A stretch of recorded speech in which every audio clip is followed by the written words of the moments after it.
big up my people, my family. Wanna say, yes, it's another Wednesday. Um, weather not that great outside in the northeast. Not too cold, but just rainy. And the kind of rain that's just a nuisance, not a heavy rainfall. But we have to deal with it. We have to deal with. Mega, New Lots and Brownsville and East New York. Flatbush too. East Flatbush, nice, cause mega in the place, people. Yeah, well, I could start out now and big up some people, some of our family member them. Catherine, yes, indeed. Greetings. Dorette, I'm a professor tonight, but you know it go already. See, indeed. Elaine, big up yourself. With President there with Elaine. Maybe soon, John. Maxwell. Blessings. Let me see who else there. Don Mel. Yes, sir. I am Miss B. J Master Songwriter. Lyris. Blessings. Merle. You don't forget nothing. Jeffrey Warrell. As this thing from Jeffrey Tavares. Vumva V. Mava. Good night. Andrew, blessings. Paulette. Big J64. Yes, big up yourself. Hello. Who else in the place? Art Nell. Greetings. Hey, Laps Coochie. Norman Montague. Big up yourself, Natty. Daglish. Everybody nice, Daglish. Everybody nice. Mr. Vumva V. Him say, give me a warning, a new day is dawning. Sound like he might write a song, man, or no, he must say I write a poem or a book. Right, boom, Vava. Patel, big up yourself. Carla, bless up. Joe Blogs, all the way there. Cynthia B. Jeanette Letts. My king now, Jeanette.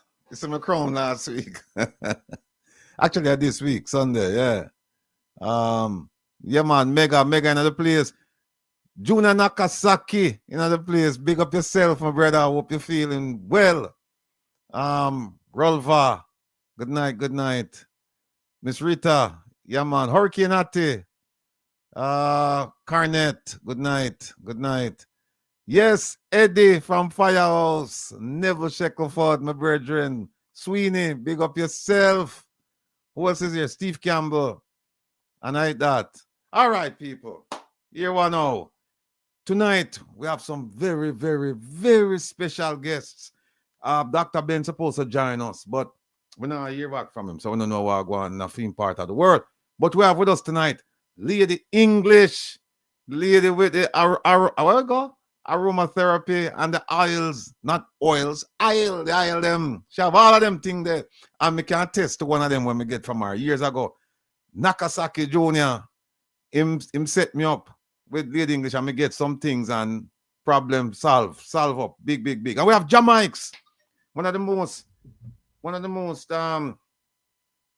brilliant young man, or else as young person out of Jamaica right now. When you're hearing people, we're not gonna realize we're not quickly realize the same thing that the whole of we realize who they're around him.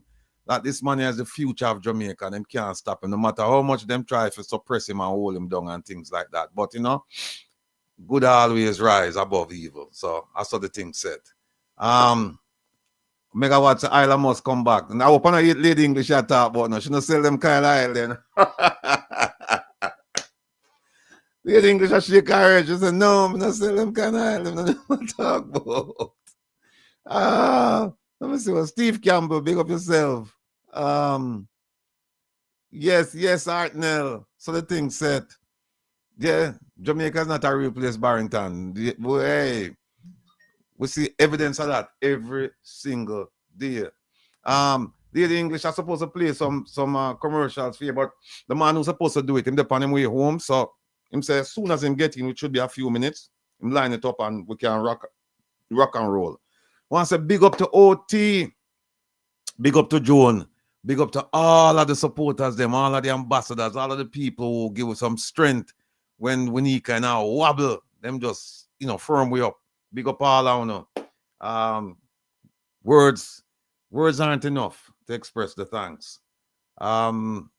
Jamaica. What a place. Not a real place, by the way. So many things going on. I just saw this evening where the KSAMC, the Mayor Swaby, he looked at the chief's engineer's report, the one that was just done, and him say, yeah, man, the construction up by the place that was formerly owned by the Prime Minister, they them violate the permit. And in fact, them asked for like a variance the same day that the report was tabled. Them permit expired. I think it was 2023. Yeah, 2023, the permit expired. 2023 or 2022. And them just, when the report come out saying that, hey, them people have violated the permit, them run, go on a KSAMC, we'll get we'll call over in America a variance, which is a departure from the permit, or a departure from established standards. Now, if you never do something wrong, if you do a bill according to specifications where you give KSAMC, why would you need to go down and ask for an amendment to the permit? You wouldn't do that. But we don't know where we're going. Yes, Naki. Iron sharp, na iron. People are knocking at the chat, you know. See him there, no? Yes, man. Jamrock. Him see him one. Aditeka. Yeah. Yeah, so them go down there and them get the permit the same day that the Integrity Commission submitted the report to be tabled. Now, if that is not evidence of guilt, I don't know what is. Your permit expired a long time. The man them go this year. Your permit expired most of last year, and you still at work on the place in violation of the permit. And then the man them pay you a surprise visit, and them say things where shouldn't be there. Then them go back and the things leak out, and then the day them submit the report documenting, detailing the violations, at the same day you go and ask to amend the permit that expired about almost a year ago. That don't make no sense, man. So what's supposed to happen now, you know, is KSAMC do not give them any amendment. No, I mean nothing, because clearly this was an attempt to violate, an intentional attempt to violate, well, not even attempt, they violated the rules. It was intentional. And now them come and try to cover up them tracks in plain sight, broad daylight. We cannot afford to make this happen. So we need to make object lessons out of these people. So whoever forget, fine them. And we're not building in those townhouses, we're not building no 4 bedrooms in them. It's 2. 2 them originally asked for, and them try circumvent the rules and try trick KSAMC, but then KSAMC employees went there and claimed to them to say nothing wrong. No, the engineer report, same KSAMC say yes, something wrong. The people who got there before said nothing wrong. So all of them people are supposed to rake them cross the coal, you know. And who for go to jail, who for pay a fine. But we're not building no 4 bedroom in them townhomes there. It's 2 them asked for and it's 2 them getting. It's that simple. Right? And by the way, Integrity Commission, we're not slipping up, because I went back and I checked the records, and when the permits were issued, guess who was the majority shareholder in Estate Bridge? Our illustrious Prime Minister, through Imperium. And remember, Imperium, him one owned Imperium, and Imperium had shares in Estate Bridge. So by extension, it's the Prime Minister, because him alone did in Imperium. And don't forget, when the construction started, who was the majority shareholder in Estate Bridge developing the project? Our illustrious Prime Minister. So I don't know how to interview him to find out where him did know and when him did know it, and if he did participate. I tell you, but people, I tell you what, this Saturday, we're having a member of an integrity commission. And I say, because each province in South Africa, apparently they have their own integrity commission. And a dear friend of mine is one of them in a Gauteng, the biggest province in South Africa. And they're watching the Jamaican situation, with the Prime Minister. And they had a conference last week. They had a conference last week because they're setting up an integrity commission. And it looks like it's going to be a nationwide one. And they're looking at the Jamaican experience as what not to do. You imagine that? People go and look at things for best practices. They might look on Jamaican as the worst practice. We're not going to hear from him this Saturday. He's coming. And they're following the story. Because they might tell me, I said, why your Prime Minister going with a whole heap of things, How him can have so much bank account, how him can this, how him can that. But it is what it is. So this Saturday, Andy Mashail will join us. And that's the thing I go. OT, drop some music for me now. I forgot to take care of something in 1 minute. I'll be right back.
Contract.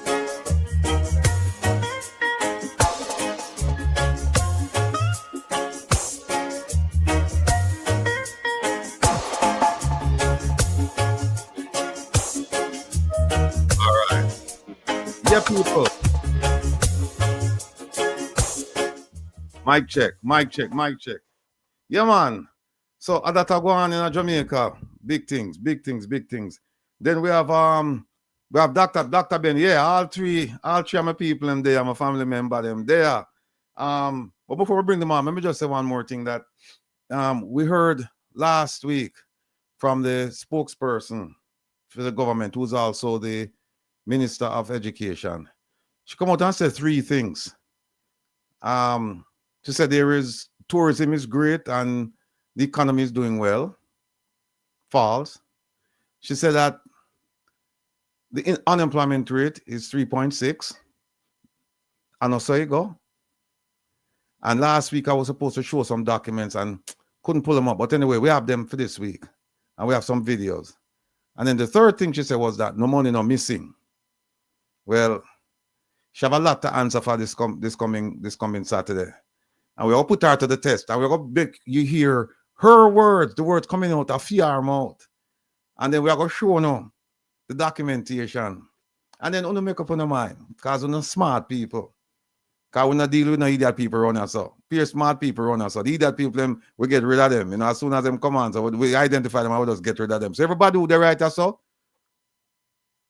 we not going good. Nobody can fool you. Nobody can fool you. Not even me. Nobody can fool you. Prime Minister can't fool you. Can't say right through him. Petra, big up yourself.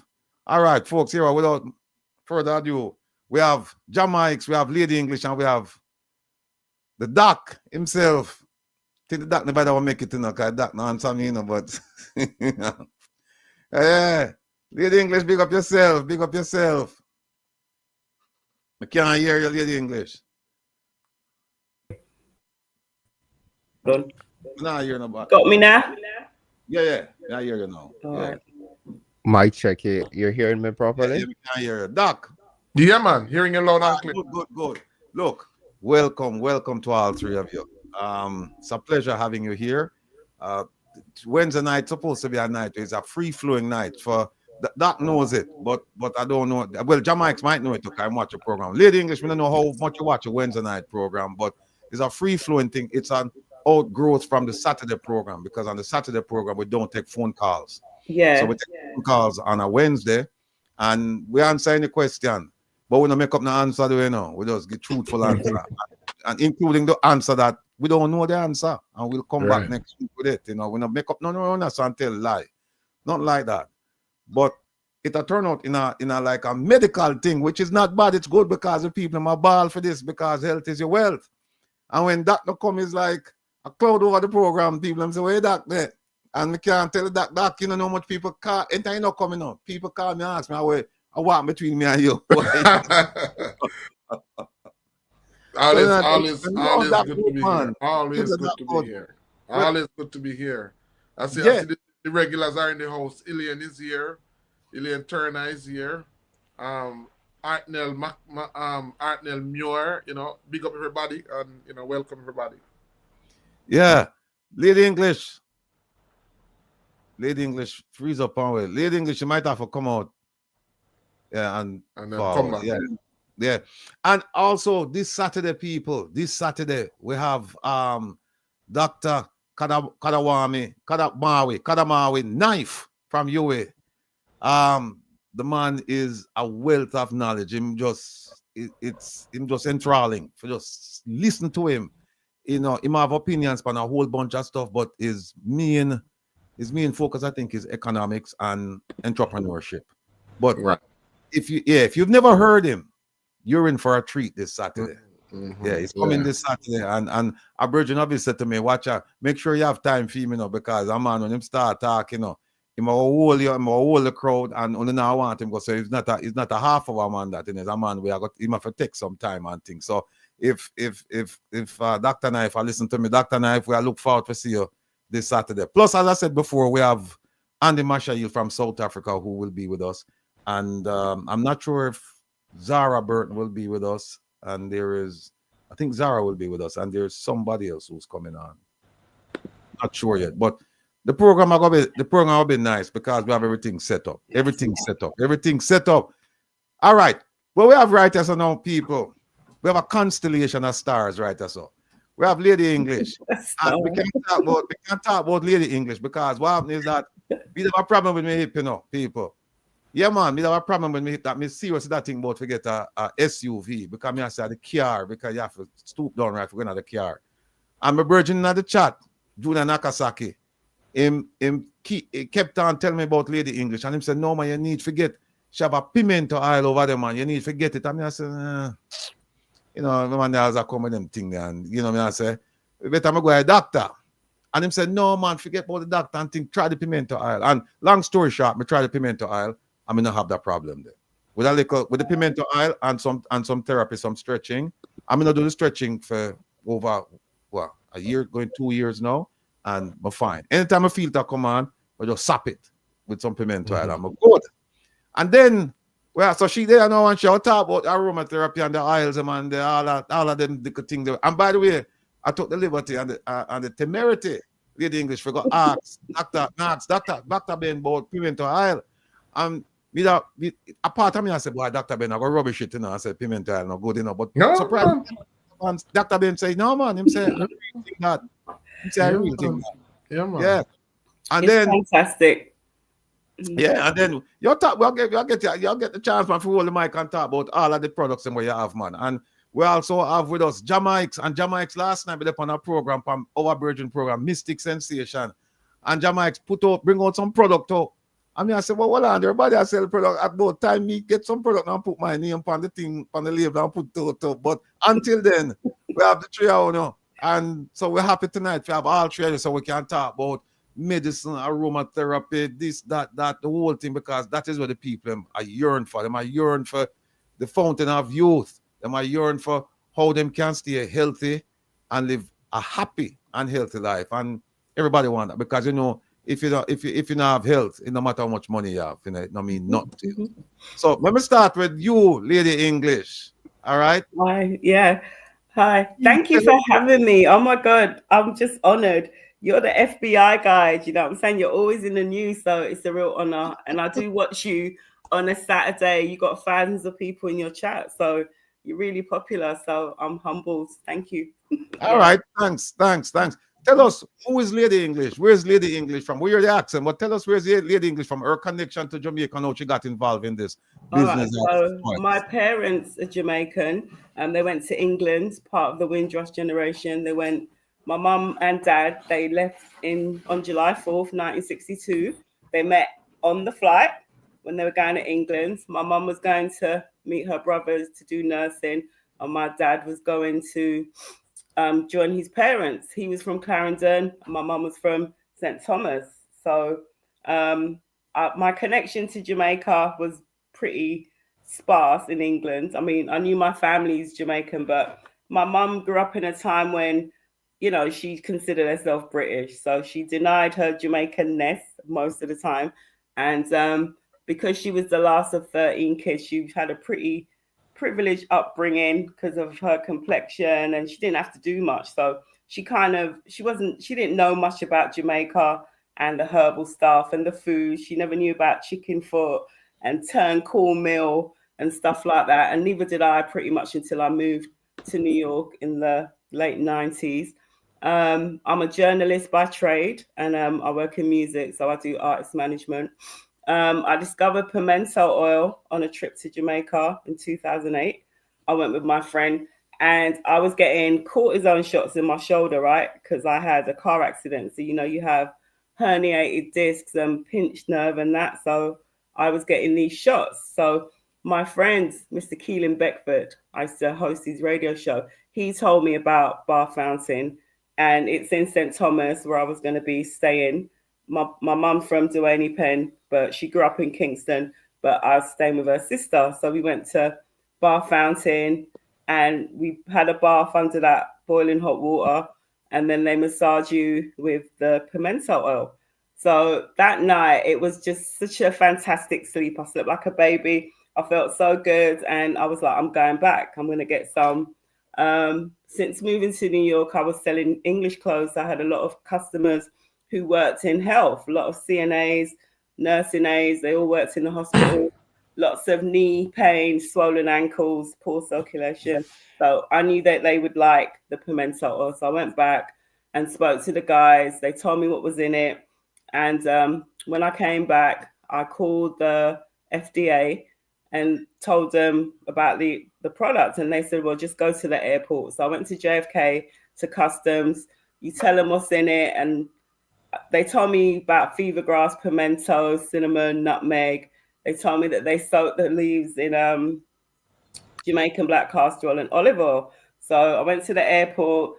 They said it was free trade between Jamaica and America. And, you know, I was happy. I went ahead and ordered 15 gallons. My cousin in Duaney Pen, he was the intermediary. He was bringing the money to these guys in Bar Fountain. And I waited about 3 months, and then, you know, I had to get labels and stuff because they said it has to be packaged with the ingredients and stuff. And then when the oil came and I opened it, there wasn't any pimento in it, and it was just some orange oil, right? It was just horrible, and it didn't have the smell, and it was nothing like the oil that I'd got that day when I went to Bar Fountain. So when I called them, they said it was they use vegetable oil. So I was like, but you said it was black castor oil and olive oil. And the guy, he just said, oh, you can use that too. But, you know, so basically the oil was no good. It smelled horrible. The oil was just greasy because it was vegetable oil, and it was completely different. So I just basically lost like $5,000 doing that transaction because the oil had to be discarded. And they'd already told me what was in it. So when my friend was going to Jamaica that summer, I asked her to bring me back some leaves, the fever grass, the pimento, cinnamon, bring me back the stuff, and I'll try to make it myself. So that's what happened. I made a formula, and I used to be on radio, 93.5. I did it for 7 years. So I would talk about Bar Fountain. I did my research about all the leaves because I didn't know anything about pimento, really. I know it was in food, but I didn't know I didn't know pimento was a natural analgesic, that the British people had been using it from the 1600, whenever they were doing their slavery and that. And I just did my research, and then I talked about the oil, talked about Bar Fountain on the radio, and offered samples to people. So I would be sending maybe 50, 60 samples out a week. And then people started calling back and saying where could they buy it? And that's when I knew I had a good formula and that my one worked. And you know, that following year I put it to market. And there you are. Bob's your uncle, as they say. Yeah. So but, yeah. but you know what? So you just came up with your own formula. You didn't have no formal training, no informal training, nothing. No, but they told me what they used, right? But they didn't tell you the quantity though. They didn't tell you. They didn't tell me the quantity, so I just did I just got a little bucket, and I just had a gallon of castor oil and some olive oil I bought at Costco, and I just soaked it. They told me that they fermented it for like 3 weeks, and that's what I did. You know what I'm saying? And it worked. The people liked it, and then like 2009, I just full on. I did the labels and just opened a whole business, and people love it. And up to today, people use it. It works. It just works. It just numbs pain, literally. And I mean, I did a lot of free massages. I used to advertise in the newspapers, Caribbean Life. I used to go and do free massages at churches and nursing homes, and you know, bring my chair and my table, massage people, you know, to test it further. And people would always call back to buy it. And so that's when I knew I had a good product. So you have the pimento oil, and what else do you have? What else do you? I do real black castor oil. I don't boil it, I buy it, right? So I have real black castor oil. I have a product called Jamaican black castor oil hair food. It's got Jamaican peppermint leaves in it. And basically it's a blend of castor oil and grapeseed and jojoba oil. And it's for women who wear weaves, or people who have dandruff or hair bumps, dry, itchy scalp. People who wear wigs or weaves, like, don't get to wash their hair often, and then the hair smells. So the peppermint is self-cleansing, it's antibacterial, antifungal, and it just keeps your hair smelling fresh, basically. So, and it also grows your hair. And then I have Mighty Roots, which is for receding hairlines. That has pimento in it because pimento stimulates blood flow, circulation to the scalp. So a lot of women, they lose their hair at the front or the back because of poor management, braiding, tight braids, their hair falls out. Sometimes a lot of women lose their hair because of hormones as they go through the menopause, their hair thins out. So those products help to maintain the hair that you do have and just thicken it and retain it. So I've just had to teach myself a lot about the benefits of castor oil because I'd heard of it, but I've never used it. All right. Well, fortunately for you tonight, we have an expert here on castor oil and pimento oil. So I'm so happy because I want to learn. Okay. Yeah. And you know what, Lady English? He's looking for people to teach. So yes, I'm his student. Yeah. There you go. All right. All right. Well, sit tight. We'll get back to you. Let me just bring on now Jamaicans. This young man here, ladies and gentlemen. Brilliant liquor youth, man. And I say youth, man, I don't mean it in a disrespectful way. As a young man, but I mean, if you listen to this man talk, you see where Jamaica should be going. But in any event, he's had some mishaps with the government or with people in high places. And so right now, he's on his own doing his own thing. But last night, he introduced us to a range of products. Welcome, Jamaicans. Why don't you go ahead, take the stage, brother, and just grab the mic and start telling people who's Jamaicans and, your product and everything like that. Thank you ever so much. It's always a great pleasure to be around such great minds. Here as well to learn. I see the professor is here. Dr. Ben, I've always been listening to you, hearing all your in-depth knowledge of the plant that we have so much of in Jamaica. And there's so much good things to learn from. Lady English, also, welcome. It's a great pleasure to hear from you, to hear how you started. And I hear Miles Monroe said something. He said that you can be fired from your job. You can retire from your job, but your life work, you can never get fired from that. And he also told a story about a lady who got fired from her job as a housekeeper and came at one of his presentation. And she was baking cookies, and she brought some to him.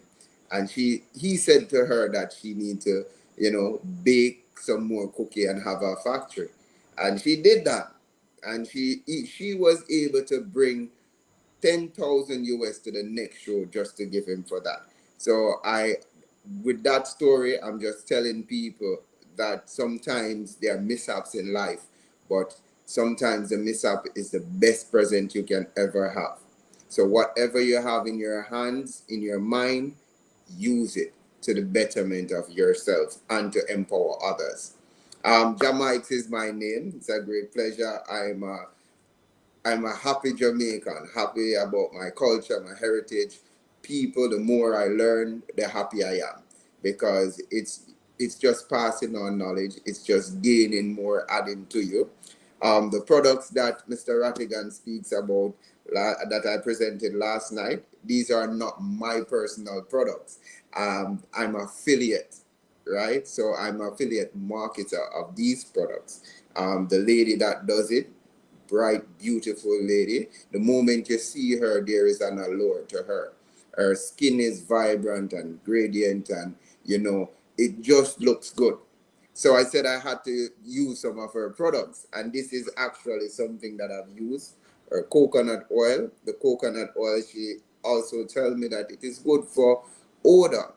So if you have poor oral hygiene, not just to say that you have poor oral hygiene, but if you have bad breath, because a lot of people do have it and don't know, that can actually help you with that. And that is something new.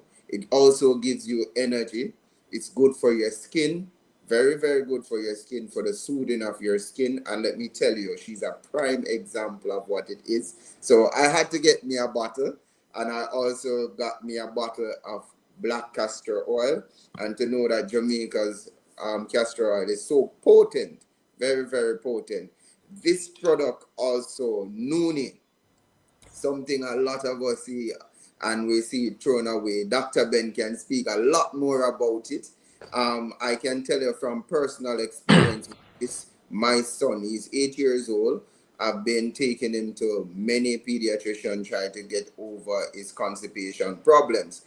And the moment I gave him this, I gave him a cart full in the morning time and just before he goes to his bed, and it works instantaneously. Also, the coconut oil helps with that as well, and it works just like that. So, as we know, nature is the best physician, and the dogs show us. The dogs show us if they're sick, they're going to eat some grass. So, why is it that we human beings don't want to partake in what keeps us healthy? And I'm so thankful of Mr. Rattigan to include health within this program. So while he's teaching and bringing message to the mind, it's also bringing message to the body. And that is very, very important. So it is a 360 learning process that we are having. And when we have great minds come and speak about it, I'm just here as a sponge to take in as much as possible and also add where I can add. So most definitely, thank you again, Mr. Rattigan, for the opportunity. I'm just here wanting to hear more from what Dr. Ben has. And I want to be a student as well. Okay. All right. A lot to do. All right. Thank you, sir. Thank you. Well, without further ado, here is the man who has brought, as far as lots of us are concerned, Caribbean indigenous medicine to the forefront of our medical regimen. Had it not been for him, I'm sure a lot of us wouldn't know the benefits of some of the plants that we have in Jamaica and the herbs. And people are extolling the virtues and the successes of using some of the products that Dr. Ben has mentioned during the time that he's been on the program. Now, what I'd like Dr. Ben to do is talk to us, Dr. Ben. I mean, you can start off in America. You're a host, listener. So. Well, I'm just so excited for the two persons who spoke, Lady V or B. Lady English. Lady English, Lady E. Yeah, man. I'm excited because Bat Fountain is one of Jamaica's. I wouldn't say it's hidden, but I don't think we have done enough to showcase the rich ancestral wisdom that is endowed in a place like that. And you know, when I hear Lady English talking, one thing I'm so excited. I'm my eyes is just filled with water to know that, you know, she has found something like this, and this is what I'm so happy about. And I can hear the fact that she's willing to share. She goes into the ingredients. She talks about she's not withholding anything. There's just this level of transparency, and that people think that that works against you. Sometimes when we talk and people here, we give out so much information. In a capitalist society, we will think, oh, you shouldn't share that. You're saying so much. No, you are a channel. When you can know persons who are healers from those who are hustlers, right? A healer recognizes that that they're a conduit for information, because the greatest weapon against sickness and disease is not medication, even when it's natural. It's education. And so your greatest asset, your greatest resource is the knowing that you know, the knowledge that you have. And guess what happens? Once it is realized that you can be trusted because you are a conduit, you allow it to flow, then what happens is that you are given even more. To whom much is given, much is required. So once it is seen that you are a conduit, you can be trusted so that the information can flow through you. What you're going to find is that you're going to receive a lot more information for a lot more elements. You know, one of the things I talk about a lot also is the modalities, because peppermint, ginger, our ancestors had a method of teaching herbs. We are hooked on the names of herbs. Our ancestors had a system of teaching herbs. When you understand the system, you don't even need to know the name of the herbs. The last thing you need to know is the name of the herb. What becomes important to you is how the herb works, the action. And so, just like when you find peppermint, there is a range of herbs that falls in that same spectrum. We call them pungent herbs. And I'm saying, you know, our ancestors taught herbs is that they basically use the 4 seasons. So there's winter, summer, autumn, and spring. And so there are some herbs that behave like, let's start from summer. They are burning, they're hot, they drive energy. Pimento falls right into that. Ginger falls into that. Cloves fall into that. And that's very important, because when you're going to do a formula, you have to know that broad spectrum, those 4 major spectrum. So we move from what we call the summer herbs that act as catalysts, that speed you up, that have a high vibration. And also importantly, when you're learning herbs, is that when you're learning herbs, you ought to know also the opposite action to the herb. So the opposite of summer is what? What's the opposite of summer? Winter. Winter. Right, winter. And by the way, guys, I should say that I'm having a workshop this March 22nd to 28th. 1 whole week of doing all of this. I want to bring persons into the forest and show them how to make their own medicines, how do you arrive at formulas, how do you make formulas, how do you determine the different percentage of what goes into what. Because again, it's a science, but the body tells us. Because remember, how we make medicine now was not how our ancestors made medicine. Medicine was based on a consultation. So you consult with the person, maybe for an hour, 2 or 3, depending on the practitioner, and then they would go to their apothecary, which is the list of raw herbs that they have, and then they would take the ingredients and they would formulate the medicine for you right there and then, based on your unique circumstances. And so, you know, there's about 12 different types of herbs. We talk about the summer herbs, and then we move from summer, because when you move from summer, you move into autumn, right? And autumn is a downward energy. Autumn is dry, or autumn is what they call fall, because everything is falling to the ground and dry.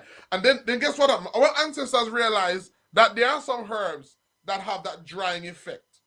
So herbs like, they call them astringent. These are herbs that take water out of the tissues.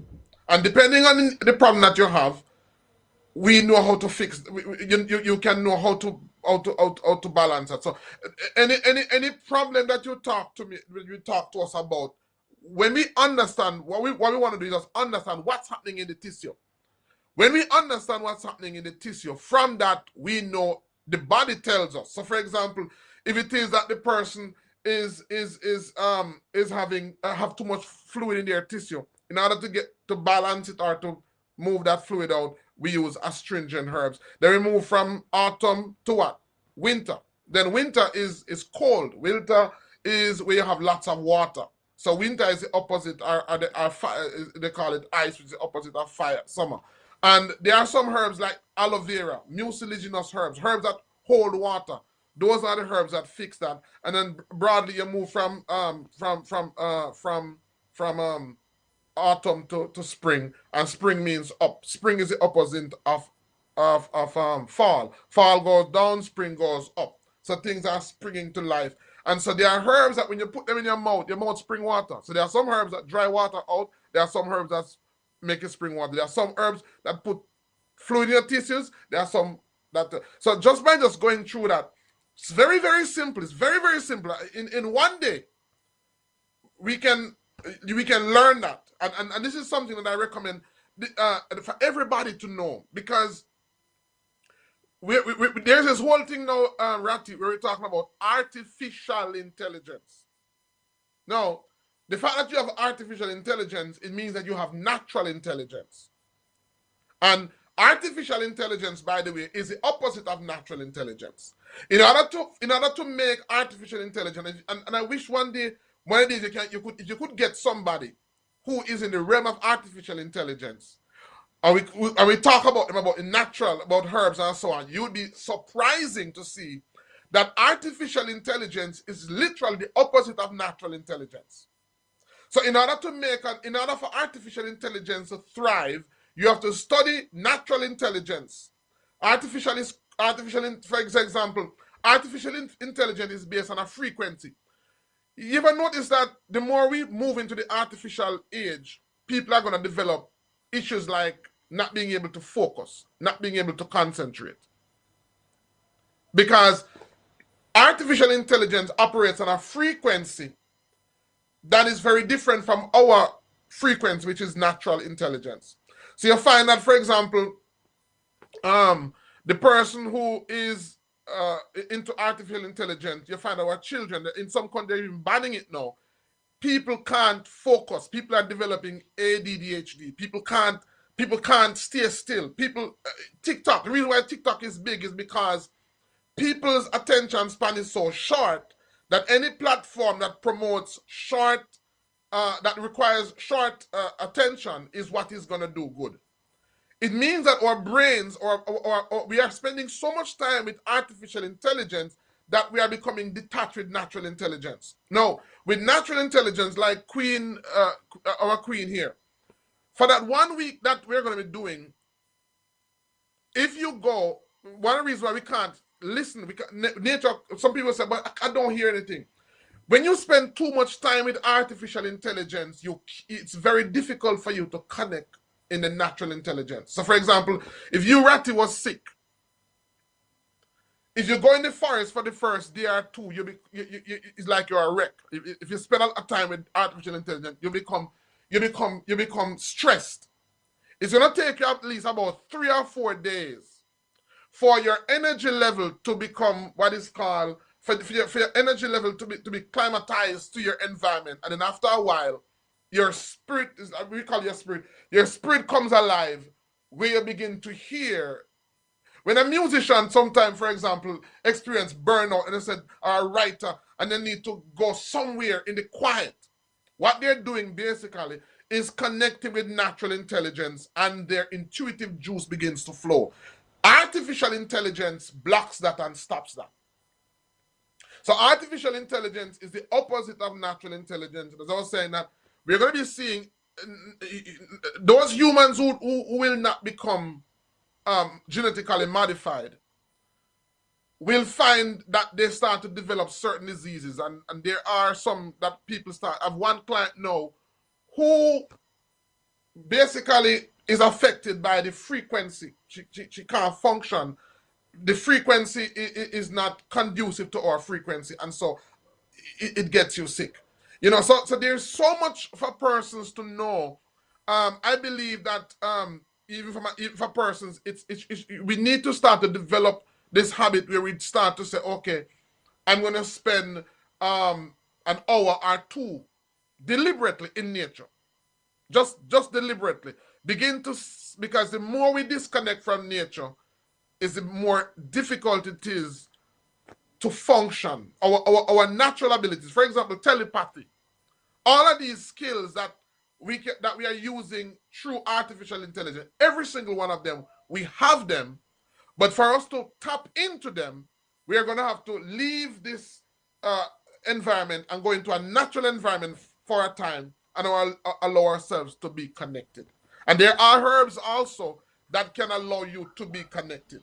There are not only naturally, but there are herbs that you can take, like herbs like ayahuasca. One reason why marijuana is so celebrated is because marijuana has the ability to connect us with the natural realm, the spiritual realm. So you know, it's very important. So we are losing our humanity. We are losing our humanity, and we are so impressed with artificial intelligence. But guess what? Everything that artificial intelligence has become is only based on what they have studied natural intelligence, which is through plants and through animals. They have studied that. Just that in the natural realm, it's slower. Artificial intelligence is a much faster frequency. So things are done much faster, but it can be done. So if you're sick and you go into the wild for a period of time, long enough, and know what to do, the plants literally will begin to speak to you. And every time I say that, people think that it's hocus pocus, and no, it's not. We are literally antennas. We are antenna beings. Our brain is an antenna. The spinal cord is the extension of it. So we are antennas that function based on frequencies. And that's what I do in you know, so coming March 22nd to 28th, I'm having because I realize that, you know, it's so difficult to do things for persons. I want to teach persons, just like how our queen is here. I want to show you more herbs that you can benefit from. There are so many herbs out there that are so. I had a young lady. I think I sent her a herb called dead jasmine. I've talked about dead jasmine, which is a herb. I spoke about it for persons who have psoriasis.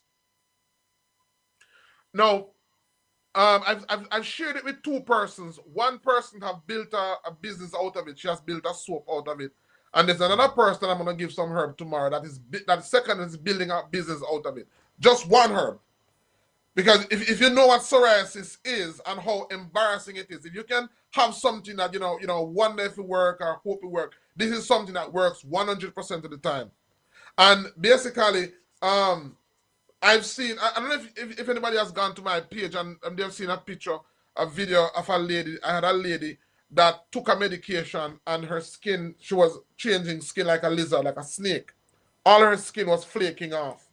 And we used just that soap alone and that oil, and her skin came back 100%. 100%. And there are many, many herbs I know of like that. People with rheumatoid arthritis. There's herbs like prickly ash. So I want to show persons how to get fired, how to fire themselves and moving to something else. And I'm passionate about it because I love seeing people finding what drives them.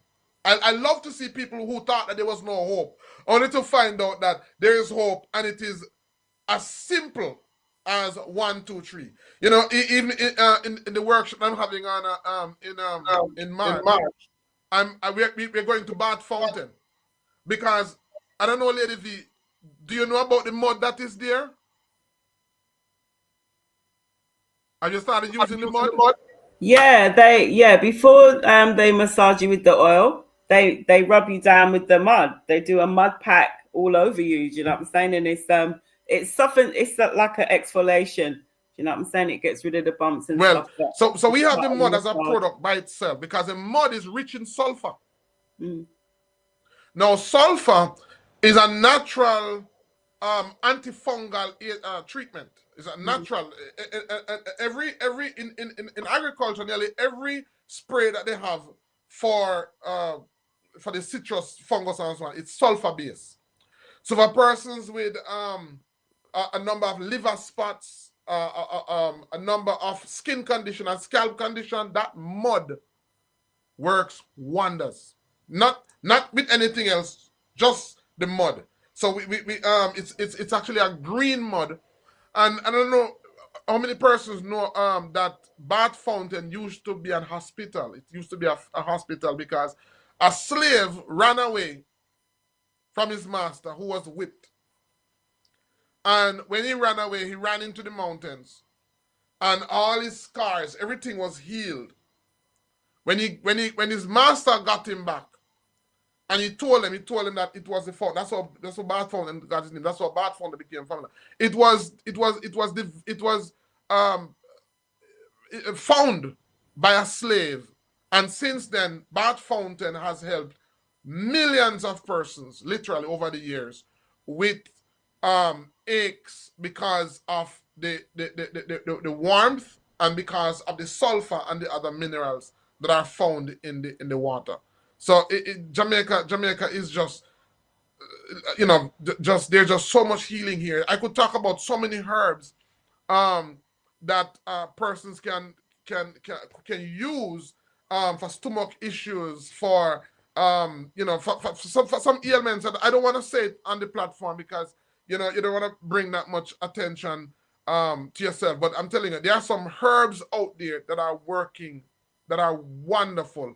And I would love to see them developed into products. I can't do it by myself. I'd love to see some of them developed into products. And for those persons who talk about, you may not go into it professionally, but you may have a loved one who is sick, or you may have a loved one who needs help. Somebody talk about sulfur bitters, good for the skin. Sulfur bitters, that's another herb that was also developed by a herb, found by a slave. One of the ingredients in it is a herb called quassia, which was discovered by a slave by the name of Quassia.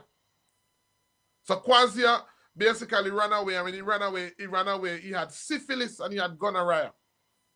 And when he ran away and they caught him, long story through the Maroons, when they caught him and they got him back, he didn't have any more of those venereal diseases. And so for his life to be spared, because he brought a lot of gain to his masters, he shared with them about this herb that he found, quassia, which is also used for, it's used for anorexia. This is one of the main purpose that it's used for, anorexia. That was how his life was spared. And a lot of times people don't know that a lot of slaves, St. Thomas wasn't an ordinary place, A lot of the slaves in St. Thomas were slaves that were purposely captured. They were shamans, the children of shamans from Africa. Because back in the early days of slavery, they didn't have a lot of doctors. When the colonizers were coming, people were coming to test the waters. So naturally, a lot of doctors didn't come. And so, to some extent, a lot of the people, a lot of the vets, and a lot of the medicines were the responsibility of slaves. So after a while, they started capturing slaves. They realized that not all slaves were equal. Some of these slaves were very advanced in medicine. And so what they did was that they captured and paid more for slaves, that herbal knowledge, than normal slaves. And so because of that, St. Thomas is a reservoir of a lot of descendants of healers. There's and by the way, that is the reason why you will find spiritism linked to herbs, because you can't separate spiritism from healing, because for us, they call it Obia, man. That's why they came up with the term. But a lot of Jamaicans, and you'll find, by the way, when we talk about Obia, when people are going to consult an Obia man, the concentration or the amount of them is from St. Thomas, then Portland, then St. Mary. And as you move from St. Thomas to the west end of Jamaica, that concentration diminishes. It is because there's a lot of natural healers. People, I met one today, a young lady from England too. She was 37. And we can tell you how you know that you're a natural healer. Because a lot of natural healers, by the way, Ratty, well, most herbalists are also musicians, and most healers are also musicians. It's kind of inseparable. Most musicians are healers, and most healers are musicians. You'll find that they walk hand in hand. And you'll find that they're very sensitive to touch. If they touch you, they tend to draw, because they have that ability to sense things. Very, very powerful. They have that ability to sense. And so there's a high concentration of healers in St. Thomas, and a lot of persons don't know. And so my goal really is to help these healers to fully develop, because a lot of people are lawyers, judges, police officers, a lot of them, but there's something that is calling them, there's something that is beckoning them that they don't know. It is that there's a healer, because we are the sum total. There are descendants. There are literally descendants of healers inside of us that is nudging to come out. And even though we do something else for a living, that it's almost compelling. So one of my superpowers, one of my goals is to meet these persons and to help them to unpack and to come into who they are. That's what I really, really enjoy. That I enjoy it more than sitting in the office and helping people to heal. My goal is really helping people to come into the knowledge of who they are as healers. And so as I said, I always said, Ratty, an opportunity like this, I really enjoy it. Any question that you have, I enjoy hearing questions and just teaching, just sharing with you, not telling you, but helping you to come to the conclusion for yourself. I want you to be able to see how it works. Yeah. Well, I'm there. Hold on. Let me just play that quick video for Lady English. We'll try to get the audio one going. But by the way, before we're going further, Jamaicans, put your stuff in the chat, so people can. I must commend you. Nice wig. Wig? Darling, this is all natural. Thanks to Fountain Mighty Roots. Fountain Mighty Roots is the best hair product coming out of Jamaica. Real black Jamaican castor oil and the pimento. It gives my hair a more healthier, bouncy, richer look. Even good for the edges. Edges? Where can I get it? Log onto your website, fountainoil.com, and even on Amazon. Fountain Mighty Roots. It's hair to save your hair. You owe it to your roots. See the people that Lady English thing. Yeah. Lady English, you throw your thing in the chat, you throw your contact details and the products. Yeah. All right. Yeah. Yeah, Jamaica, do the same thing, please. Yeah. The products, we have them in a few stores. Carby's Souvenir at Halfway Tree. She sells so much of that product. The pimento oil and the Mighty Roots in Halfway Tree. In New York, we have Sam's Caribbean Market, Vital Health stores in Queens. In London, we have Pempanzi, and I do private label for some of those big hair companies that. So if you see someone doing pimento oil, I'm not going to say their brand, but I do pimento oil and make hair products for other companies too. I just do 5-gallon buckets because I'm passionate about natural health. Because what I know is, since I came to America, is that when a doctor prescribes you something, he prescribes it like for years. Do you know what I'm saying? They just keep giving you refills. They don't expect you to get better. And that's annoying. And that's why I love the pimento so much, because the cortisone shots, they just wanted to give me that forever, and I didn't want to. And the pain was so intense when it was wearing off. So the pimento was perfect, and like I said, it's the best thing other than my kids that I've ever discovered in my life. It's like Jamaica is just such a healing place. It's so tranquil when you go there. It's so green. You can walk barefoot on the soil, and you come back and you're like a different person. So I'm definitely going to come to your retreat in March so I can learn more, because I don't think people in Jamaica, they really realize what they're sitting on. Do you know what I'm saying? The wealth and all the herbs, and I just want to learn more and share it, because the ingredients are food grade. There's no harmful side effects, and everybody runs to the doctor. And I mean, obviously you got to go to get your diagnosis, but just try to stay away from the synthetic medicines, because everything is there from Mother Nature. So yeah, it's great. The Jamaicans, you want to jump in and say something about your product? Or I know that it's not your product, but you're affiliated with the manufacture and the sale of it. Most definitely. Thank you, Dr. Ben. Listening to you, your passion, it is just so amazing. Yes, and the product, Nooni has so much things that it does for you. It is for you to also do your personal research about these things so that you can be educated about it. And as Dr. Ben said, that it's about the knowledge. It's about getting to know who you are. And Jamaica is a country that have so much natural herbs that are here for us to partake.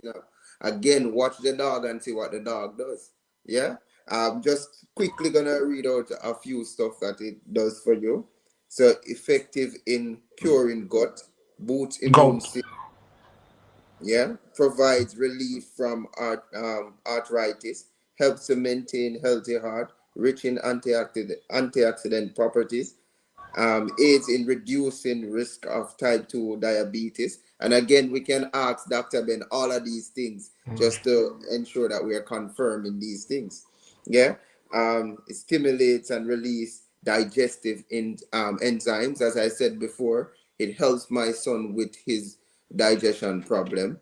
So people who have stomach problems, look into Nooni, and also reach out, and I'll be happy to have your package shipped to you.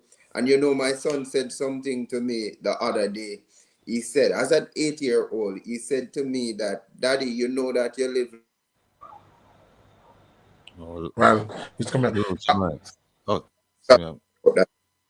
He said, you know that you live longer when you live close to the greens. And I said, yeah. He went on Google and researched it, and he read it to me. So I'm saying, everybody who's listening, we're in an era of life where information is at our fingertips. As Dr. Ben spoke about, that our attention span is shorter than a goldfish these days. But we're having knowledge for free right here. So it's not about the knowledge that you're getting. It is how you use the knowledge that you were given. And Dr. Ben, that retreat from March 22nd. March 28th, yeah. While he's sharing, because Noni. Finish up the Jamaicans. Sorry, I keep getting calls. Cut out. I'm there, Dr. Ben, and I'm here, as you said. I want to find that healer within me. Yeah, and I want to learn so much so that I can add value to people. And that is my greatest wish, to see how we can preserve this one vehicle that we have to take us through life. And we have to ensure that we service it properly. Right. Right. The Noni falls under what we call them acrid herbs. Acrid herbs are herbs that examples of that, like Madam Fit.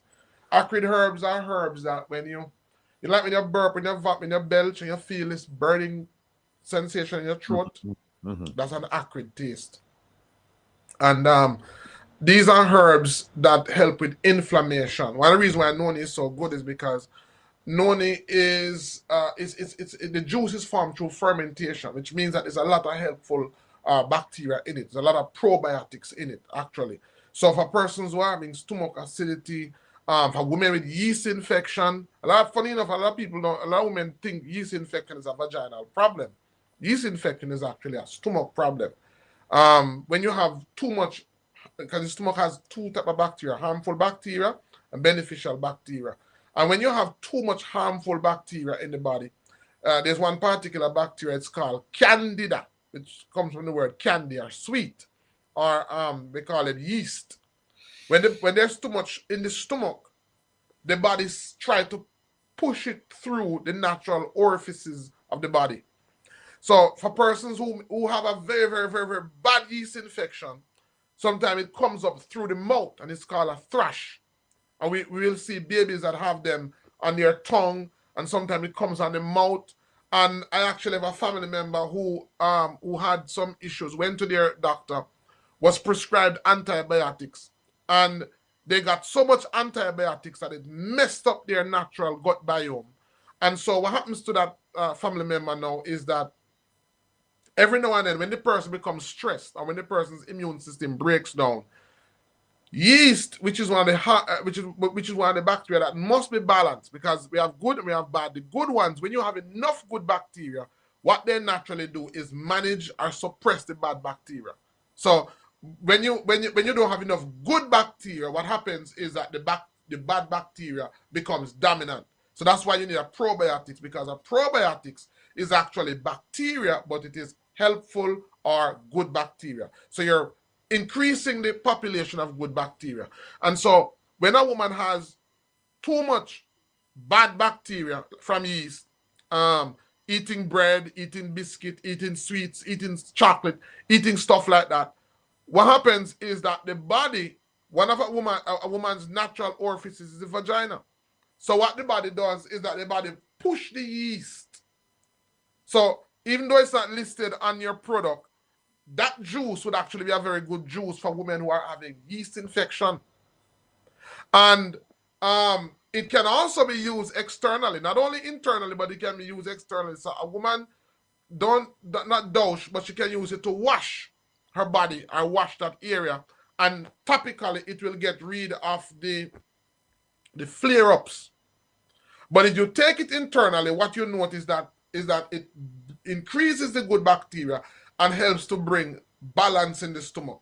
So it is something that, again, we take for granted. It's also rich in antioxidant, which means that it eats up free radicals that are in. I mean, we could literally go through that product bit by bit by bit, and then we can talk about the potential benefits now of noni. Because I'm just talking about the fruit. We're not talking about the seed yet. We're not talking about the leaf. We're just talking about just the fermented fruit. We're not talking about not even ferment. We can puree the fruit. We can ripen it, and we can puree it. We can make a juice with it. But when it is fermented, it boosts the immune system. So we talk about diabetes, because again, especially for type 2 diabetes, where there's a influx in the amount of the pancreas produce a lot of insulin. That juice provides the body with what it needs to fight inflammation. It's not good for kidney issues. So again, for persons who are having kidney, anything that we talk about on the program, I really recommend that you talk to your healthcare provider, because we may be talking about all of these benefits of this product, but your unique condition is that you may have a kidney problem and you go drink it. And instead of receiving all these benefits, you receive a whole lot of problems. So this is not a product that is good for persons with kidney issues. So that's why it's always good that we can talk about all of these benefits. But when it comes on to talking about a person, an individual, we need all the information that we can, so that we can create perspective as it relates to that person's need. So even though we're talking about all these benefits, persons who are having kidney issues should stay away from it because of their inability to process that amount of because of the acids that are in it, because it has a lot of acids. And certain persons with stomach issues, it can also have burning for certain stomach issues. So even though it's good for probiotic based or bad bacteria based issues, it's not really good. So we'd have to fix the stomach issue with another herb, then we go to the noni. Let me just say that we're talking herbal medicine here, and we're talking aromatherapy, talking all kinds of healthy things. But we're going to turn the phone on in a few minutes, and don't forget you can ask any questions. We're heavy on the health side tonight, but if you have questions you want to ask about missing money, unemployment rate, crime rate, lack of education, poor housing, deteriorating infrastructure, the state of our prime minister and our government. Any question you want to ask, you can ask them tonight. But like I said, we're not going to turn away if you ask a question. We're going to answer. But I see where we're heavy on the health side tonight, because we want to get to people healthy now. Remember now, we just finished, especially if you live in America, we just passed out the Thanksgiving period where people eat up a whole heap of food. And this season where we are going to eat all kind of things. And some of we are going to eat a whole heap of junk too.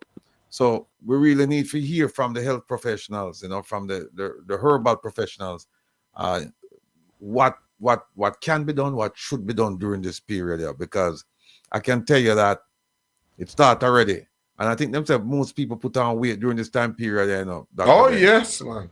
Yeah, people pack on the pounds, So that is where we have to be mindful of, that we don't eat, and next thing you know, we hurt ourselves. So that's where we are. I see Kevin in the background. I try to find the audio for Lady English, so we can just play that. Shava, popular Jamaican entertainer who do a little jingle thing for her, and we want to play that. I will just play their video, and want to play that one as well. Jamaicans, you need to get the people that they're affiliated with this product. I need to get them to do something similar to what Lady English has done, a video and an audio, and just push it out there so people know, so well, when they exist, because otherwise it's just, you're going to just be, dealing with a small population. And we want the whole to get big, I want the whole well, we don't want to use the word rich, but want to live comfortably off of them things. Yeah, because what happened is there's a market for it. And a lot of people are jumping, a lot of, you know what? Let me talk to Ali about this. Kevin, we can move this, Kevin. Yeah, Kevin said, yeah. All right. What going on, Kevin? All right.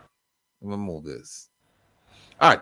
I'm going to ask Ali. I don't know if you're going to be able to answer in a comprehensive way. But Doc, whenever there is money to be made, there's always some scheme. There's always some bogus products. About these things that will come out for hurt people. And a lot of us, and it's only natural that if you selling a product for $10 and I'm selling the same product, when I say the same product, I'm advertising it as the same product, but it's not the same product. It's inferior ingredients. It's all kind of foolishness in there. And I'm selling it for $5. People going to pay $5. And we shouldn't rule out the fact that this have a lot to do with your health, right? I like Jamaica say all the time, the man who think that him can do something and the man who think that him can do it, both of them right. Right.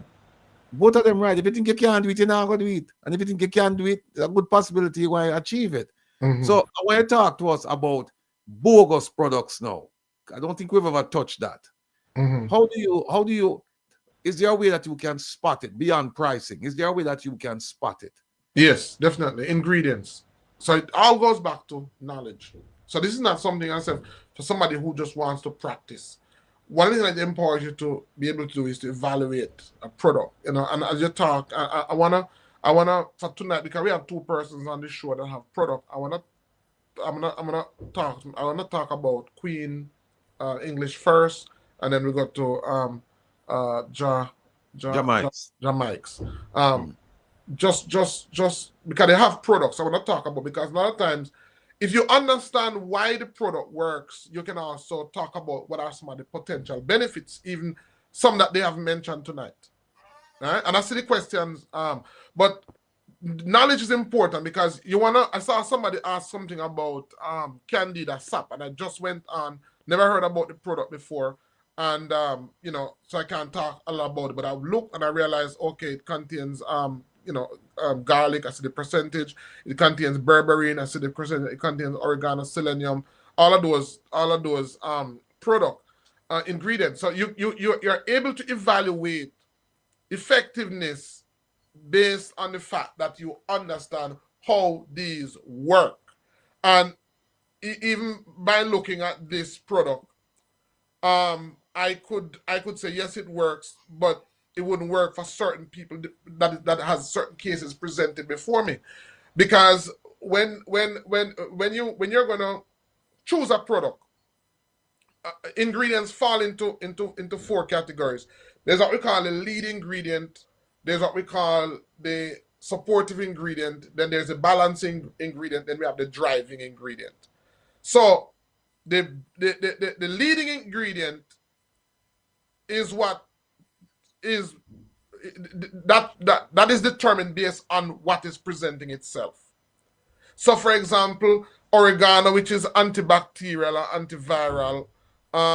If the person, so you look at the person, you look at the other factors that are involved, and you would know that, okay, even though the formulation is of such, if I was to make this product, I would use oregano as my lead ingredient, because oregano has certain properties I'm looking for. So the key thing is you want to understand the ingredients, because that is what determines effectiveness. Can also be effectiveness versus effectiveness for you, because remember that even though our medicines are made generally for certain benefits, they still may not be effective for you. And it doesn't mean that it's not a good product.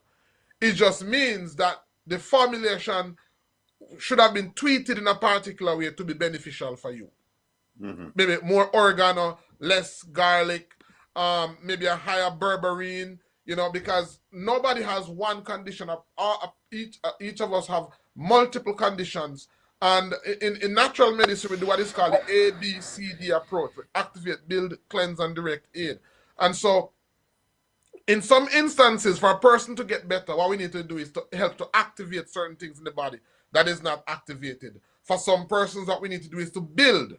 For some persons, before we build them, we have to cleanse them first. For some persons, we start them with cleansing. And for some persons, we may do one of each of those, but we may also offer direct aid, So it always goes back to knowledge. I don't care what you do, it always goes back to knowledge. The greatest weapon against sickness and disease is education, not medication. And that is the reason why when you understand what I'm saying, you don't have to be afraid in sharing your formula.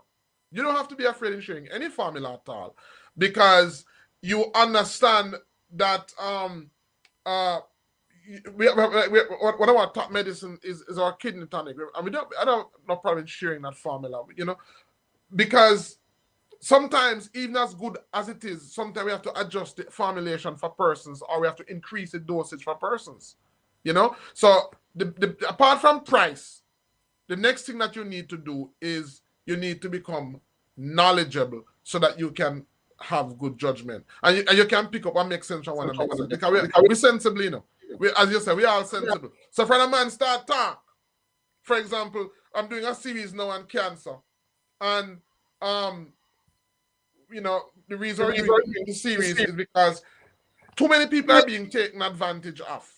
So, for example, you say you have cancer, and a man says, "I can't help you," and give no information yet, and he say he can't help you. You don't know what type of cancer you have. You don't know what stage it is, but yet he can't help you. He hasn't answered the critical questions, but yet he say he can't help you. You get what I'm saying? Yeah. Yeah. So if a man even want to play, say know something, just sit down and listen to you, because the problem helps you to solve it. So the more you talk and the more you tell me about, for example, if you have a cough, is it a dry cough? Is it a cough that comes with mucus? Every thing that you say gives information as to how to properly address it. Because the body tells us what it needs and the plants tell us what it has. But you have to be able to listen. Hold on there. Yeah, all right. Hold on there, Dr. Ben. Let me, Kevin, give me some instructions. I know. Hold on there. Let me play this. Can you hear this? Pimento oil, number one. Pimento oil. When I feel a pain, I use fountain pimento, and I'll never ever feel that pain again. Hi, this is Ken Booth, and just remember, on the website is fountainoil.com, and the number is 866-223-2414. Just remember, Fountain Oil. Big it up, Ken Booth says so. Yeah, man. This one is working, man. She looks so unassuming, but she's working. She'll work, right? You know what? Because I work in music, and when I go to shows, I have so many specials, but that's my favorite. But when I go to shows, I always give away. When I come to Jamaica, I always give to the artists. When I go to studios, and they always call me back to buy a bottle or send it for somebody or give it to somebody. And so over the years, I have quite a few specials that I have from different artists. Lone Ranger, bunch of them, Johnny Osborne, Marcia Griffiths. I've got so many. So, but I give it to them to try. It's not like I just say, I let them try it, because their endorsement means more to me. Yes. You know what I'm saying? Than anything. So it's just really about sharing the information. We don't want people taking cortisone shots forever and unnecessary medicine. So I'm just really, really happy to meet Dr. Ben and hear more about herbal products. You know what I'm saying? Herbs, because I don't know everything, and I just want to learn. Because coming to America, I realized the diet is so bad. When I first moved here, I had to stop eating meat for like 5 years, because every time I ate anything meat, I would just throw up. I would vomit. A patty, anything, I used to just throw up. So I just used to eat fish for many years. And it's because of the hormones in the animals. Do you know what I'm saying? You can't eat the stuff here. And I think that's part of the reason why the incidence of high blood pressure and cancer and things like that are so prevalent in the West. So many women don't have a menopause. Do you know what I'm saying? They don't have hot flashes, and it's because their diet consists of more natural and raw food. So we need to just get people onto, just increasing their intake of herbs and understanding what herbs can do for you, rather than just eating processed, horrible food. Because every time I come to Jamaica, I just get so angry because the queues are so long outside the KFC and the Burger King and all the rubbish food. Do you know what I'm saying? And then all the callaloo and the things what we want to eat. The people, when you go, you're taking someone to eat, they want to go to a horrible fast food restaurant from here. Do you know what I'm saying? Which isn't any good. It's all processed and it's not good for you. So, it's just about re-educating people about Mother Nature, because, God really did give us everything we need, and that every ailment we have, it can be remedied, it can be healed naturally if you take the time to educate and find out for yourself. Because, I get annoyed. I see so many women sweating, hot flashes and stuff like that, and they don't have to. It's just to do with diet. I didn't have hot flashes, and I know in Japan and Peru and certain countries, they don't know what menopause is. They don't have it. So it's about what we're eating. So we have to change our diet and just try to ingest more healthy foods and herbs. Let me ask the doc a question. Doc, you're living in Jamaica, and you're what Lady English said. Every time she go to Jamaica, the line, is just everlasting long line for processed food that is not healthy. And I think Jamaicans had mentioned it on one of the programs I was on with him. But you're living there. How do you get the because it's not like people don't know that these foods, eating at the rate that they're eating it in Jamaica, is going to cause a problem down the line for you, right? Once in a while, I think it's fine. Yeah, do it in moderation. But in Jamaica, if you say to them, listen, you know, we have a special and you can eat KFC every night, they're going to eat it. They're going to eat it. So, Doc, how do you get the message across to them saying that, look, don't be gullible, don't be foolish. This food here is not good for you, especially the way that you guys are consuming it, which is like almost every day. You know, you see the line. How you get the message across to them? You wait until I get sick. Yeah, but I mean, the Julia Nakasaki just put something in the chat, say, you know, prevention better than cure. Yeah, but that's all. It's all good to say that. It's all nice and good to say that. But the reality is that you don't get people's attention until they get sick.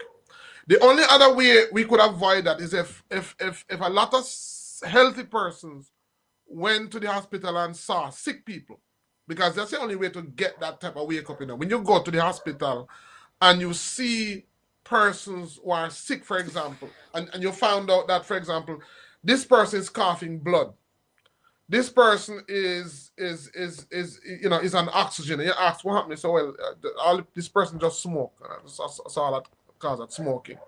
When you see somebody who drink a lot of high energy drink, and you bring them to a dialysis center, and you show them somebody who is on the dialysis machine, and you get to talk to that person, and that person tells them about how much it costs them for dialysis and how dialysis has impacted their life, how it has affected them. That's how you get that person's attention. So outside of a person experiencing a crisis personally, the only other way is for them to see a friend or a loved one being sick and find out what was the cause of it. And as I can say to you, because in my field, what I do, as I was telling somebody today, I get the chance, because I do a lot of house visits, and I get the chance to visit a lot of famous people, a lot of wealthy people. And when I get the chance to sit down and talk with them, funny enough, they never talk about how they got their wealth. They never talk about how they got famous, who they know, none of that. They talk about two things. They talk about, one, the cost that they paid to reach where they reach or to have what they have. The cost that they paid into not having enough family time, not spending enough time, not enjoying life, that's what they talk about. That's what they sit and that's what they tell you about. Or they talk about how they didn't do much more to learn about their health. I'm doing a series now. Do you know the amount of persons that have cancer? And I'm doing an 8-week workshop now, and I only have 4 persons in it. Only 4. And I can tell you the horrors. I can tell you literally the horrors. Let me give you one as it relates to even hospital. As simple as how this sounds, listen to this, Ratty. And you see a man, a person at the age of 80. 2 things I'm going to tell you about. 1, a person comes to you, he or she is 80 years old. She doesn't come with a child and she doesn't come with anybody else. That person goes to the medical doctor and maybe they were diagnosed with cancer. So they come to you, you don't see anybody else. They go to the doctor, they go to the oncologist, there's nobody that accompanies them. I can tell you that that person is going to get a raw deal. And you say, why? Why would they get a raw deal? Just the mere fact that the healthcare professional sees that there's nobody accompanying them, it's telling them that they don't have no support. So it's telling them, don't put out your effort, don't do very much for this person because it's just going to be in vain. Now, this may not necessarily be the truth. You may love your mother, you may be doing everything in your power to do what you can for this family member, not knowing that just by that situation alone, that person is going to get a raw deal. And I've seen this so many times. That person is going to be sent to the test here, test there, until their money run out, until they're dead. So I'm telling you that education. I've seen persons who sick, very sick, very supportive, very supportive daughter, very supportive mother, very supportive sister, and the person who is sick is not cooperating. And both persons break down. And you wonder, what's the problem? But here's what the problem. The person who is sick was so independent all their life.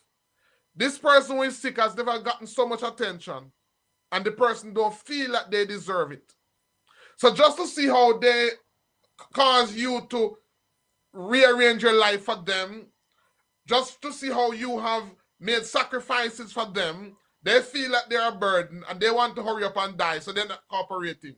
Because when you become sick, it affects you mentally.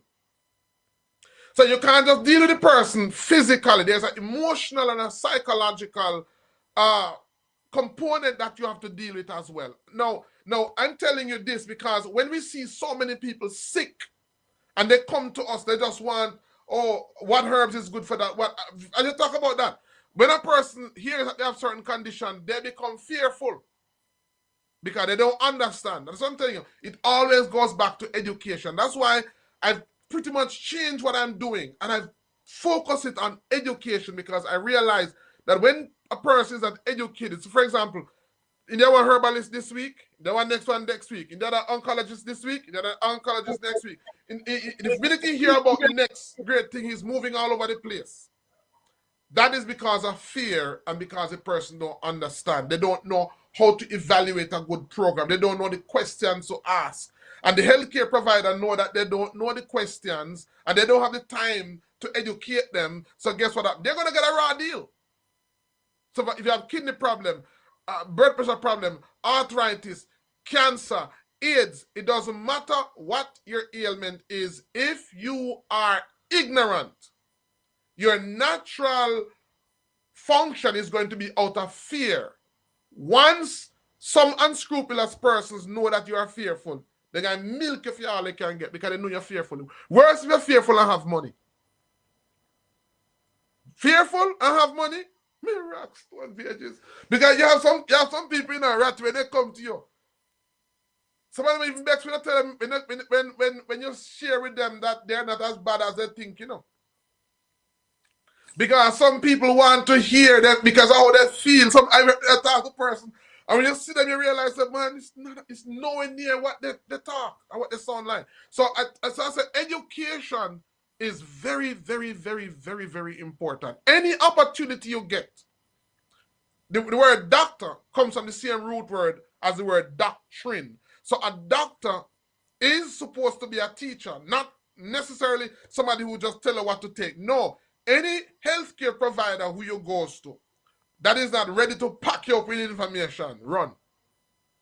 Because that's their primary function.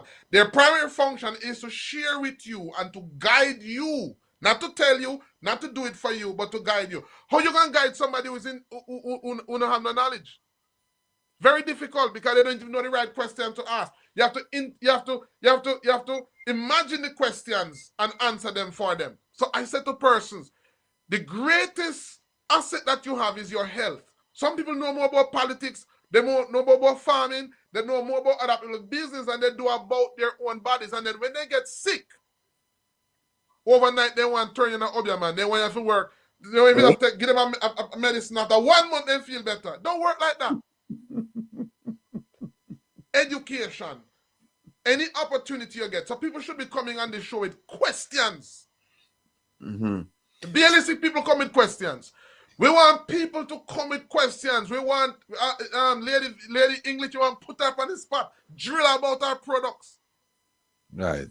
That's what you want, so that we can give you information. As I can talk about it. Some of what the Lady V products are useful for, she don't have going to them yet. She not touched them yet.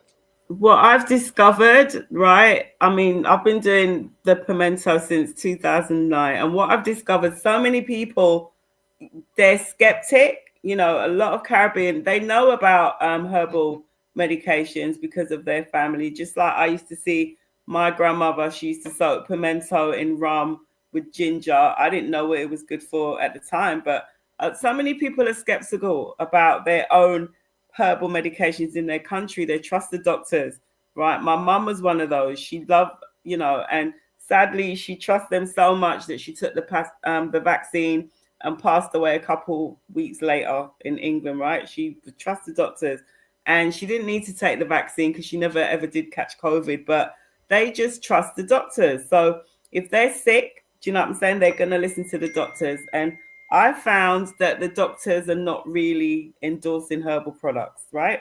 Because their training doesn't behoove them to do so. It's about prescribing synthetic medicines because they get paid to prescribe medicines, right?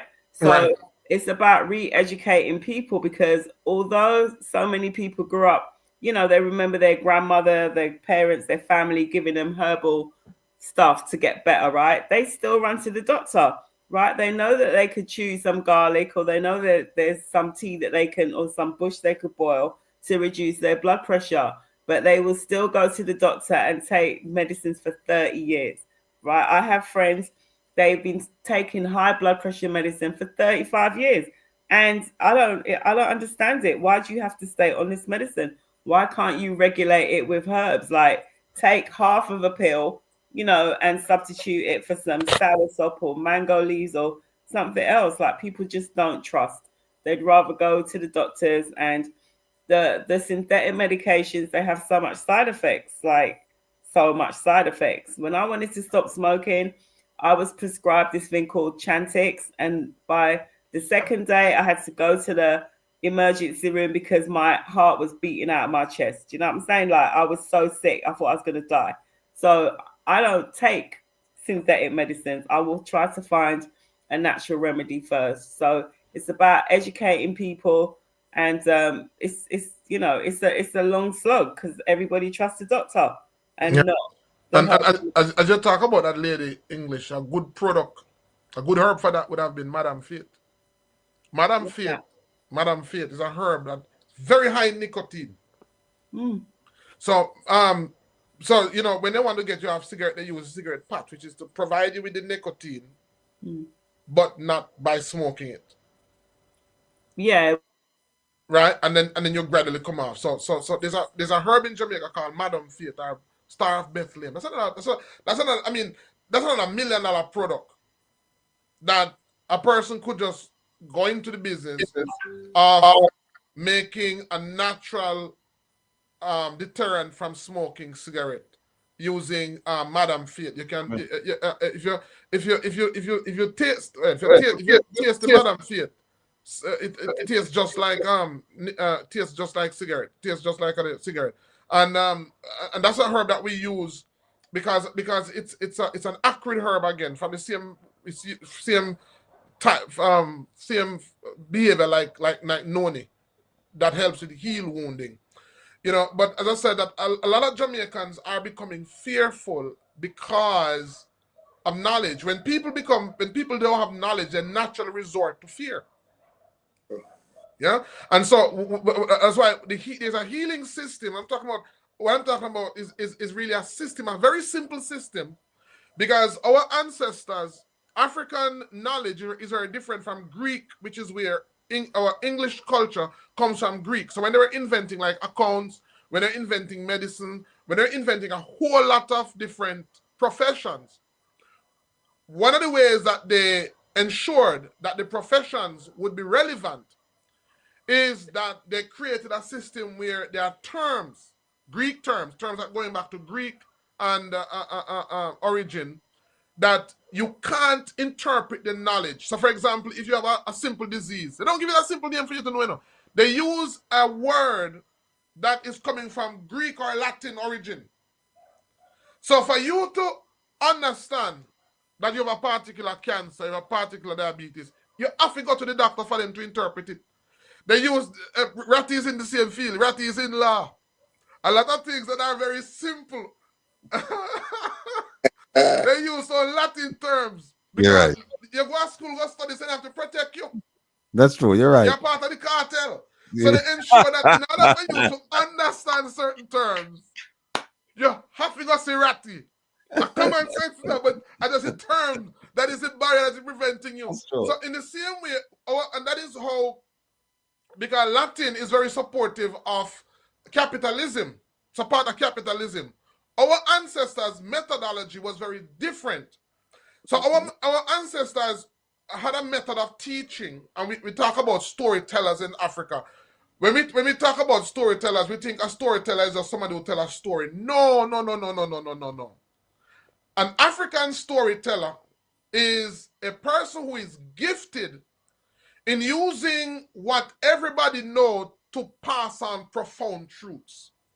So in the scripture we call them parables. So you want to pass on profound truths. You use simple things that people can relate to. So Aesop, which is one of our African ancestors, we talk about the fables of Aesop, Emperor's New Clothes. You want to teach powerful principles in the same way. When we want to teach, or I believe in teaching herbs, is using a system that is verifiable. Because that's the next thing with our African ancestors.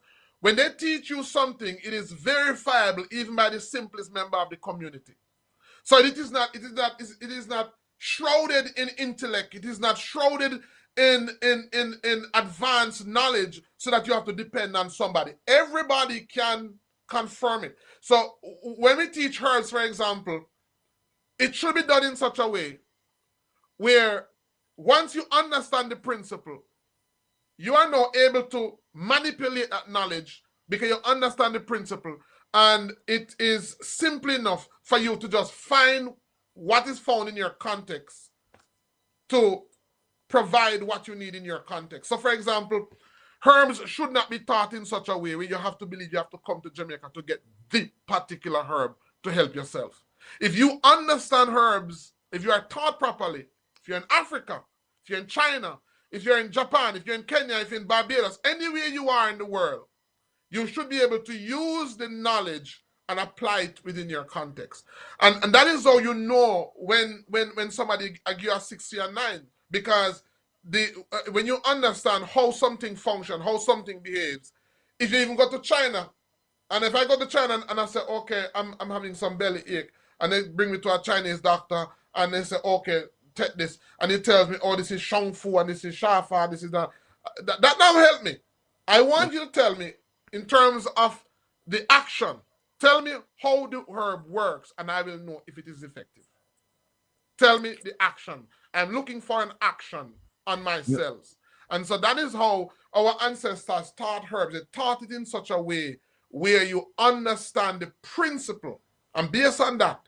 So even if our sister here were not to get pimento, what's an alternative? Because it can't be that this medicine is only works by using pimento. If we understand the group of herbs where pimento come from, almost any herb in that group should do the same thing. You understand what I'm saying? So that's how our ancestors taught herbs, where you can substitute this for that, substitute for that, this for that, because you understand the principle of how the thing works. And that is what we need. So when somebody says they have cancer, and somebody say have diabetes, somebody come on the show and I'm not a medical doctor and give me a mention a disease. I've never heard about that disease before. That's irrelevant. What I want to know now, I want you to tell me, what are some of the symptoms you're having? How is it affecting you? Just tell me that. Right. And we know how to fix it. Let's stick up in right now and say that somebody asking in the chat, the vehicle to send money to Jamaica, it's SendWave. And remember, if you're going to send more than 500, the lady was saying that it's not, I think she said something like 700, whatever. But if you're going to send over $1,000, it's not cost effective. There are no fees involved. But anyway, we're not going to promote the product. Just go and check it out for yourself. Quite a few of you have used it and you're satisfied with the service. So do that. The second thing is, the panelists, everybody here, we are waiting for the phone for ringing up. 667-369-8569. See that scroll across the bottom of the screen. 667-369-8569. You hear Dr. Ben say, him want questions and him not get no questions. And a lot of you, when Dr. Ben gone, on the call me now tomorrow and Friday, and I say, well, when he come back, when me want ask him a question, he's right here now. Ask him all the questions you want. And people keep in mind that You're asking him and he's giving you the benefit of his knowledge for free. He's not charging you. And if you don't ask him now and you call me tomorrow and I have to link you up with him, Dr. Ben, go and suggest that you come in for a consultation. And guess what? Consultation. Yes. We have to start to do that. But I saw a question for somebody asked a question more than one about I think it was rheumatism. And you have to be more specific. Rheumatism, whether it is was it arthritis? Sorry, it was arthritis. So there's two main arthritis. There's rheumatoid arthritis, and then there is the osteoarthritis. Again, the pimento oil would be good if it is rheumatoid arthritis, because when you have arthritis, what you're basically having is cold in the tissues, mucus in the tissues. What you want is movement. What you want to bring is heat. And so something like that oil would help to bring heat. So persons, especially with rheumatoid arthritis, whether in the shoulder or wherever, that would help. If it is osteoarthritis, which is more caused by calcification, then we talk about, as I said, salty herbs. You can you can make a product from salty herbs, and we can talk about what are some salty herbs. You can make a salve from that. You can make an ointment from that, and you can take it internally, and that will basically help with that. If it's in children, also you want to, even though they'll tell that, and yes, children do need calcium, but at that age, calcium or calcium-rich foods will worsen it. Yeah, so, and I haven't forgotten what it says. Celery is one of the one of the saltiest herb out there is celery. Most of the herbs that grow by the ocean, a lot of the herbs that grow by the ocean, they are salty. Spanish needle is salty, marigold is salty. A lot of herbs, most grass are salty, so they are very good. Hold on a second, Dr. Ben. We have a caller. Caller, good night. Welcome to Come Reason, Ms. Rattigan. Where are you calling? Good night. Good night. My question to you, what is the Attorney General doing about all this corruption, and his duty is supposed to protect the people of Jamaica? Mm-hmm. Well, just keep in mind that the first job of the Attorney General is to protect the government, not necessarily the people. It's the government attorney. The Attorney General will represent the crown in any action that you bring against the government that the DPP does not take charge of. So the question about what is the Attorney General doing in terms of protecting the people and corruption? Yeah, well, keep in mind that the Attorney General, that's not his mandate. His name is Dr. Derek McCoy. That's not his mandate. The mandate of protecting the people and investigating corruption, it falls to the remit of the MOCA. You have the Integrity Commission. You have FID. You even have aspects of our components within the JCF. They are the ones responsible for dealing with it, not the Attorney General. The Attorney General is just a prosecutor. And to be honest with you, you don't see the Attorney General in court too often, because the Attorney General is just there providing advice and guidance. And just so you know, no bill can become a law in Jamaica until it's passed in Parliament, and then it's sent to the Attorney General to review for constitutional sufficiency. And once the Attorney General says, yes, it doesn't violate the Constitution, then it goes to the Governor General, and then he gives his assent, then it becomes law. So the Attorney General has a role to play, but in terms of investigating corruption, that's not his role. I hope that answers your question. Okay, the next question.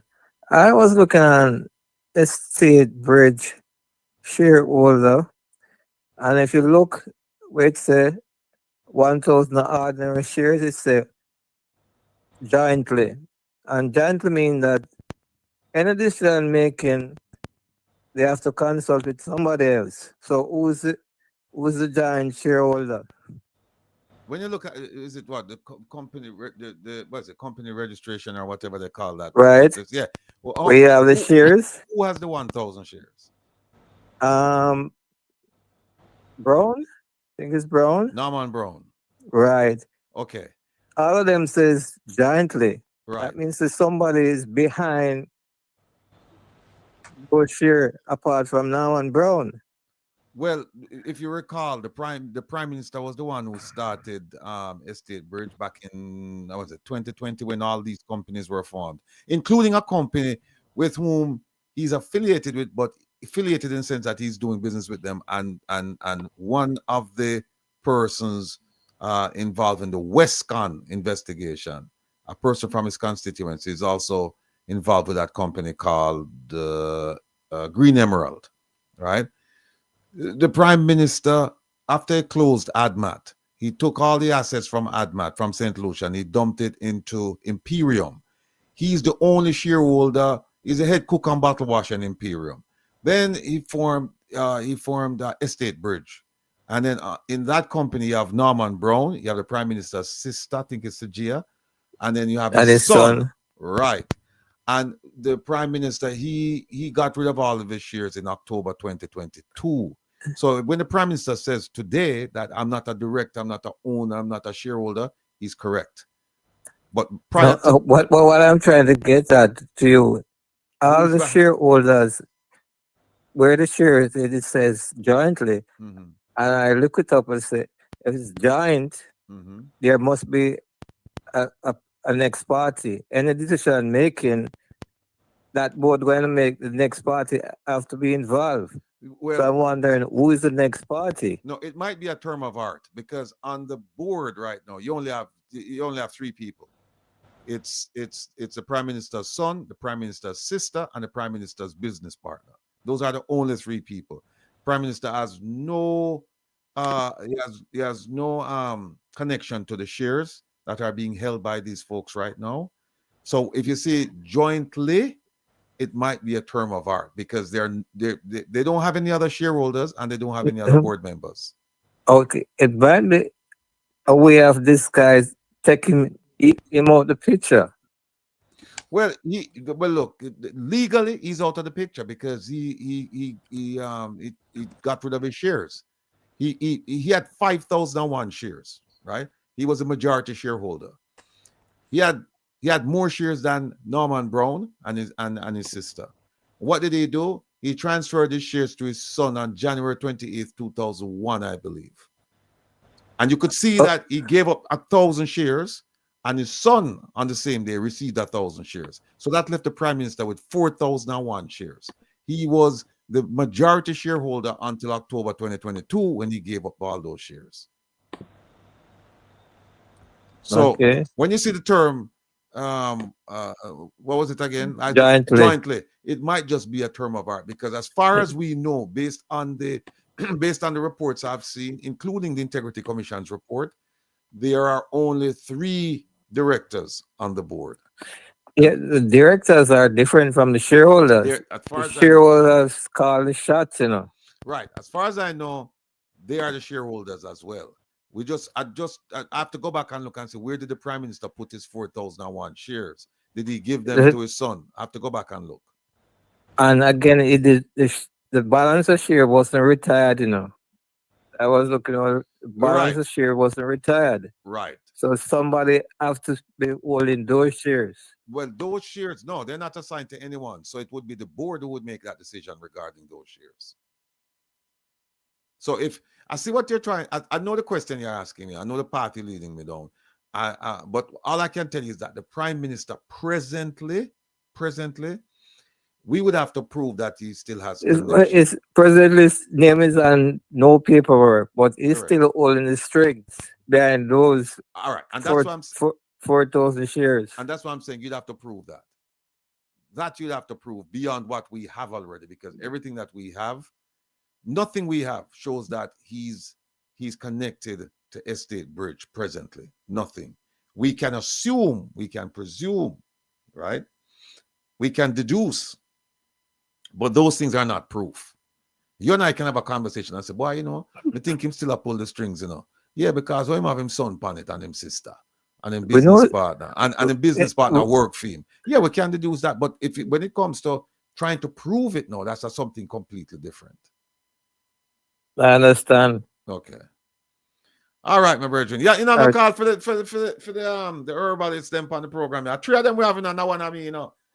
And you ask me question like you want to show me up. So the people, hold on, let me ask you something. You know, suffer from, hey, well, somebody I call now, but me don't want to run you off of the phone. You don't have no health concern. But listen, Dr. Ben regular man. So you don't have no health concern. You don't have to tell us what they are. You don't have no health concern.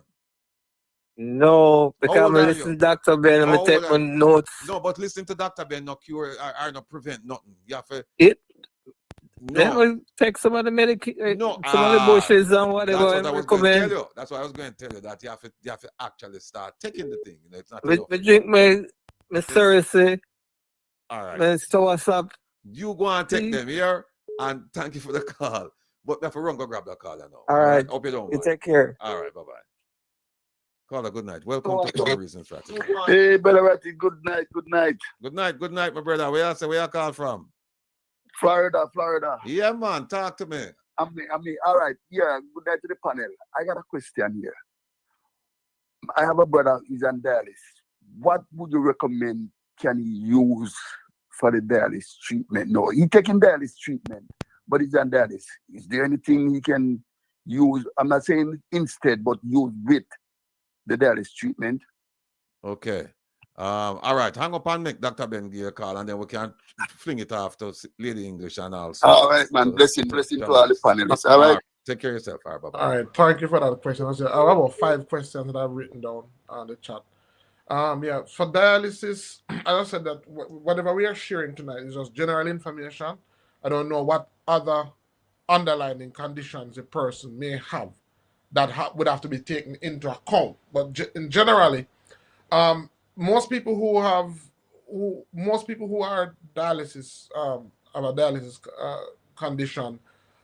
Most of the time, one of the major condition is that their kidney function has been reduced, and most of the time the kidney function has been reduced because it's not filtering as it should, and that is sometimes caused by calcification. You know, so calcification can happen in different parts of the bodies. When it happens in the eye, for example, it can cause cataract.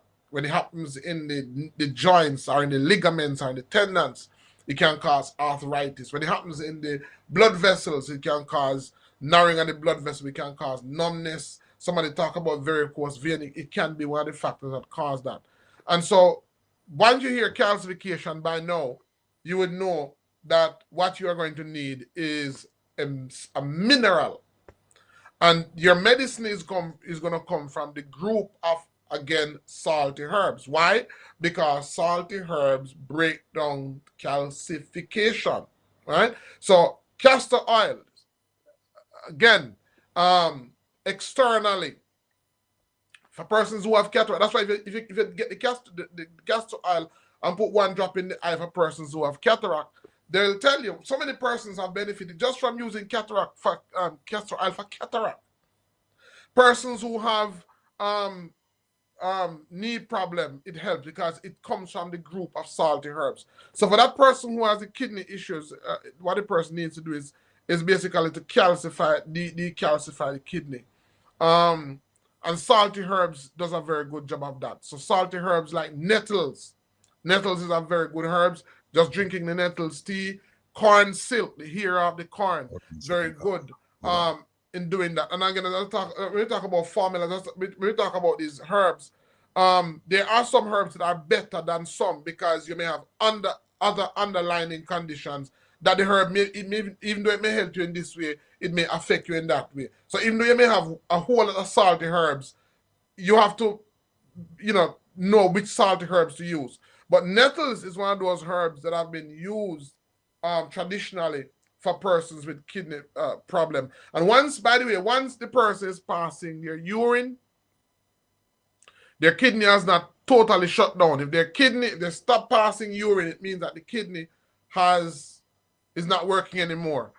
Because one thing with dialysis is that when you go for dialysis, what you're doing, even though you're cleaning the blood, what you're also telling the body is that the kidneys don't have to do what they do because they're getting external help. So after a while, what happens is that the body becomes more dependent on the dialysis machine, and the kidney becomes shut down. So that is one of the issues and that forces you to be on it for life. So what the person would need for that problem is salty herbs or something that can neutralize the calcification that is there. Hold on 1 second, Doc. So somebody had put in the chat so that what is it? Something about the Prime Minister, and that when he was a main shareholder when the permits were issued. You're absolutely correct. You're absolutely correct.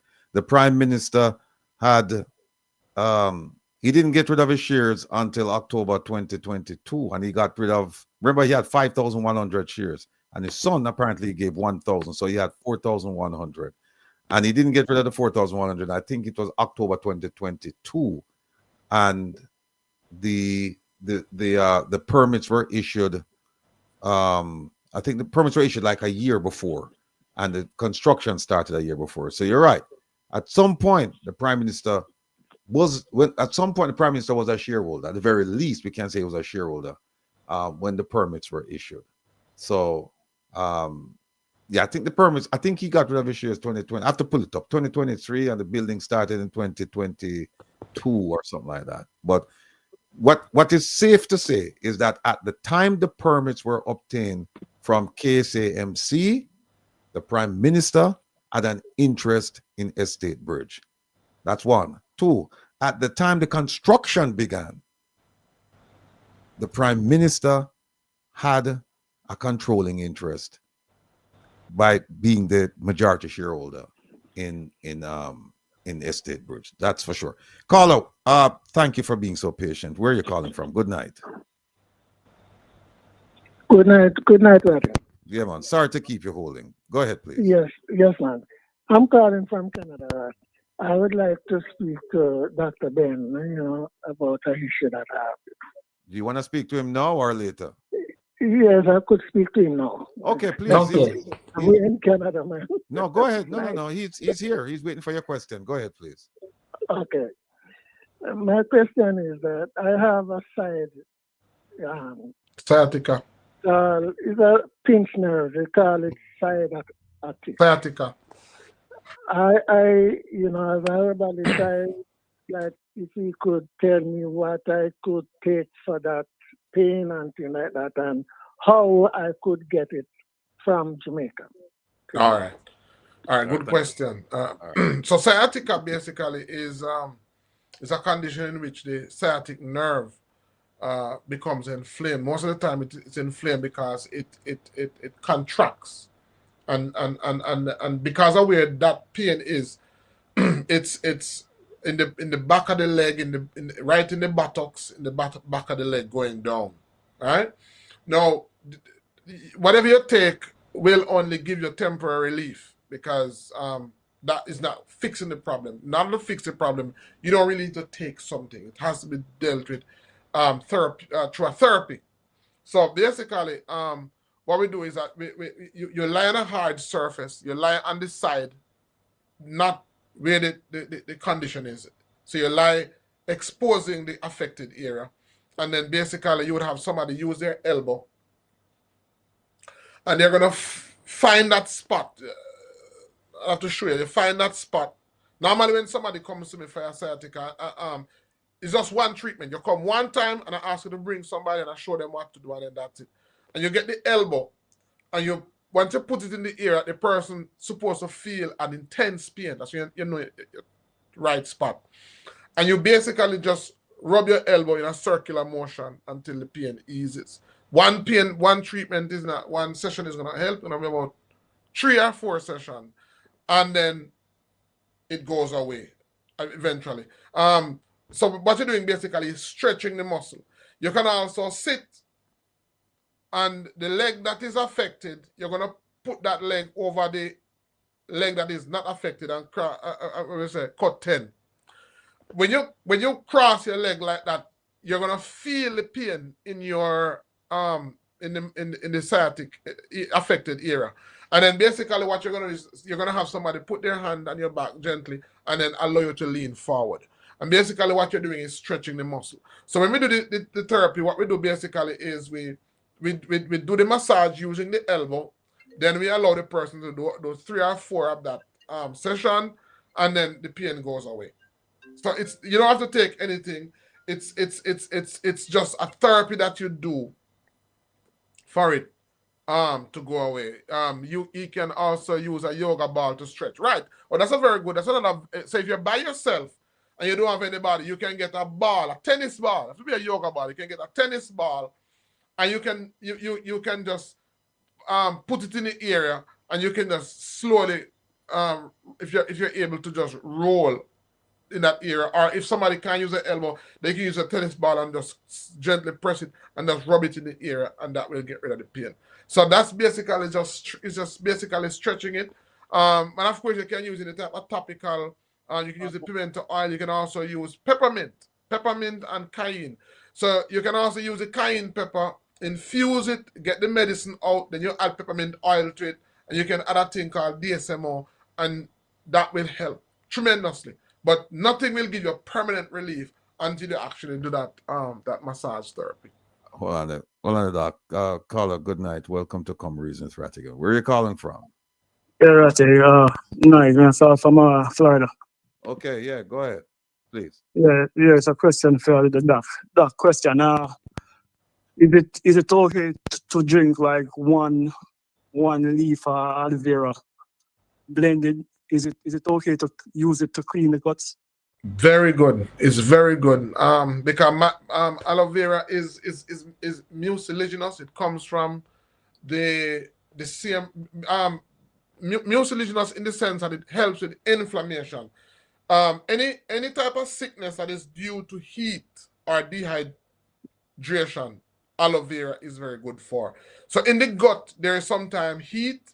There is sometimes it's also high in fiber. It's also high in antioxidants. So as a matter of fact, here's what is a good remedy. You can get the aloe vera, and you can get the lemon juice or the orange juice, high in vitamin C. It helps with absorption, and you can blend that with the pulp of the aloe vera, and that's actually a very good shot in the morning, especially and for men who are having erection issues. That's actually a very good recipe to help with that. The aloe vera gel along with orange juice. Some persons add, if you eat animal, they might add like a common fold egg yolk to it, and that works wonders in terms of giving you energy and giving you stamina. Doc, there's a question right in front of you. If a man has stage 4 prostate cancer. Oh, by the way, before we answer the question, keep the question the OT. Lady English, anything you want to add? Jamaicans, anything you want to add? Question, comments, suggestion, recommendation? Yes. Dr. Ben, he just mentioned about about erection problems. So I had a customer a few years ago, and he called into the radio show to let me know that the pimento oil stimulated blood flow in his nether region and gave him an erection. So I didn't know that. And then, right, so it's good for that. I guess maybe because of the fever grass. Have you anybody tell you about hair growth? They use and stimulate. No, we don't. I not the pimento oil because it's got so many different leaves in it. Okay. But we have pimento in the mighty roots, the ones for the receding hairline, but not pimento because it's because I freeze the leaves when I bring them back from Jamaica. They're just frozen. They might still have bits of insects. They come from the ground or whatever. So I wouldn't recommend people to put the pimento in their hair. But the one that I use, the pimento that I clean and sanitize for the mighty roots, that one's safe. Okay. And then for the sciatica, you was telling the gentleman, I tell people to warm the pimento oil under hot water and massage the area. And also, if they can't reach the pain, to put some pimento oil in their belly button, right where their nerve endings are. So it distributes internally and attacks the pain that way as well. Because, as I said, it's food grade ingredients and it's safe to massage into your navel. Yeah. Jamaicans, anything you want to add? Questions? Anything? Yes. So I heard Dr. Ben spoke about the African proverbs, and I love African proverbs. They're, as you said, they're simple, but their teachings are powerful. And the one that I hold dear to me, the one that say, if there's no enemy within, then the enemy outside cannot do us any harm. And you talk about the body tells us what it needs. and the plant tell us what it has. And I would like for you to expound a little more on food and the psychology that it has on people, and also resting, how important resting is, because it's two major things that is happening. Yeah, because as I said, yeah. And I want to make note of some questions. I have about 5 questions from the chat, so don't go ahead, take them. Yeah. But, So I'll answer. You want to answer Jamaica first, or you want to answer the 4 questions? Yeah, let me answer the 4. one and then go to Jamaica, because I want to be fair to these persons. Okay.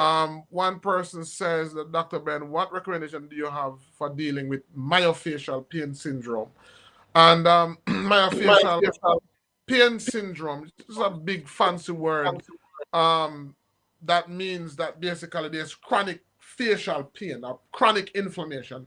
Now, again, we understand in light of one, how the body talks to us, bearing in mind that none of the labels that exist outside are inside the body.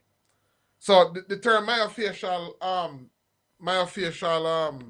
pain syndrome is not a word that exists inside the body.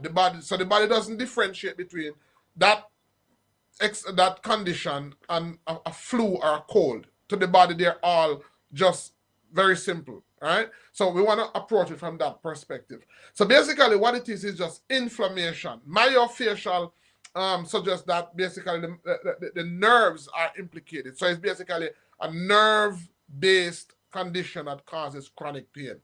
And usually, how the body functions as well is that the body communicates to us. The minute something is off, the body communicates to us. Now, when we ignore the body's communication, then the body does something natural. The body, what it does, the body escalates until it gets your attention. So that person who is having that condition would have had to be ignoring a lot of other signs for it to reach where it reached. But it's basically chronic inflammation. And so because this chronic inflammation, then it means also that there's a lot of acidity. So basically what you want to do is, without the shadow of a doubt, you want to get the acidity down. And as the question was asked about food, a lot of the acidity comes from the food we eat, the products we use, and no, it also comes from the environment that we are in. Because most of us live in an environment where we have cell towers, we have EMF frequencies bouncing left, right, and center. All around us, we're covered with tons of things that causes inflammation. So what you want to do is you want to get the inflammation down. No, there are different ways to get the inflammation down. There is anti-inflammatory herbs, and you can use a combination. There's anti-inflammatory oils. Looking at aromatherapy, there are oils that basically reduce inflammation.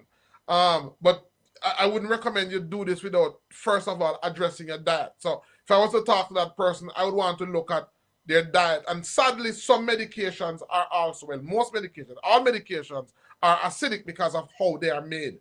So sometimes we're treating the acid problem by adding more acids to it. And so basically what that person wants to do is that person wants to, I'd have to talk to that person, but you basically want to use something that is anti-inflammatory. There is ozone, another very powerful treatment where you can use ozonated oil. You can get olive oil and you can pump ozone gas in the olive oil, and you can use the ozone oil, which is inflammatory. By the way, ozone almost gives you almost instant relief. So I would say to that person that what you want to do is you want to find a therapy that will bring alkalinity, and that is through diet. You want to eliminate the acidic agents, and then you want to increase the alkalinity through food. And then we talk about the ABCD approach, direct aid. You can use a herbal based anti-inflammatory oil. One of the best herbs that anti-inflammatory is from a family. There's a family of herbs called piper. So that's where you get cow foot from. That's where you get black pepper from. That's where you get rat's ears from. I mean, there's about 800 and 900 different plants from that one family, and almost every one of them is anti-inflammatory. So you can use an oil from that also that will help with the inflammation. But I would say look on your environment because it's nerve related. So your nerves, the outer sheeting of your nerve is inflamed.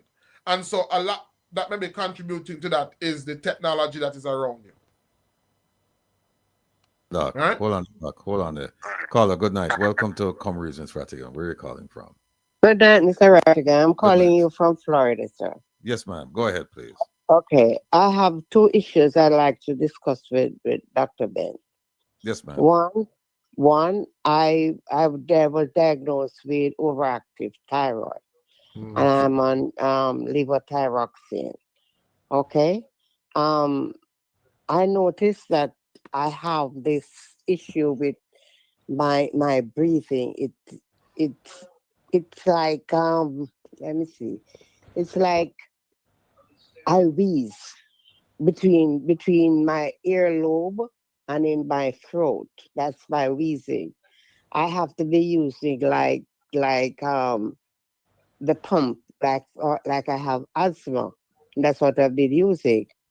So I would like to know what I can use naturally to help me there. My second problem is that I was diagnosed with the wet eye, right? Fluid in the back of my eye. I take Eylea injection in my eye every month. Is there anything that can be done to help me there? I'll be listening. I'm going to hang up and I listen, okay? All right, thank you so All much. right. Yeah. So the first condition that you mentioned, what was it again? Right.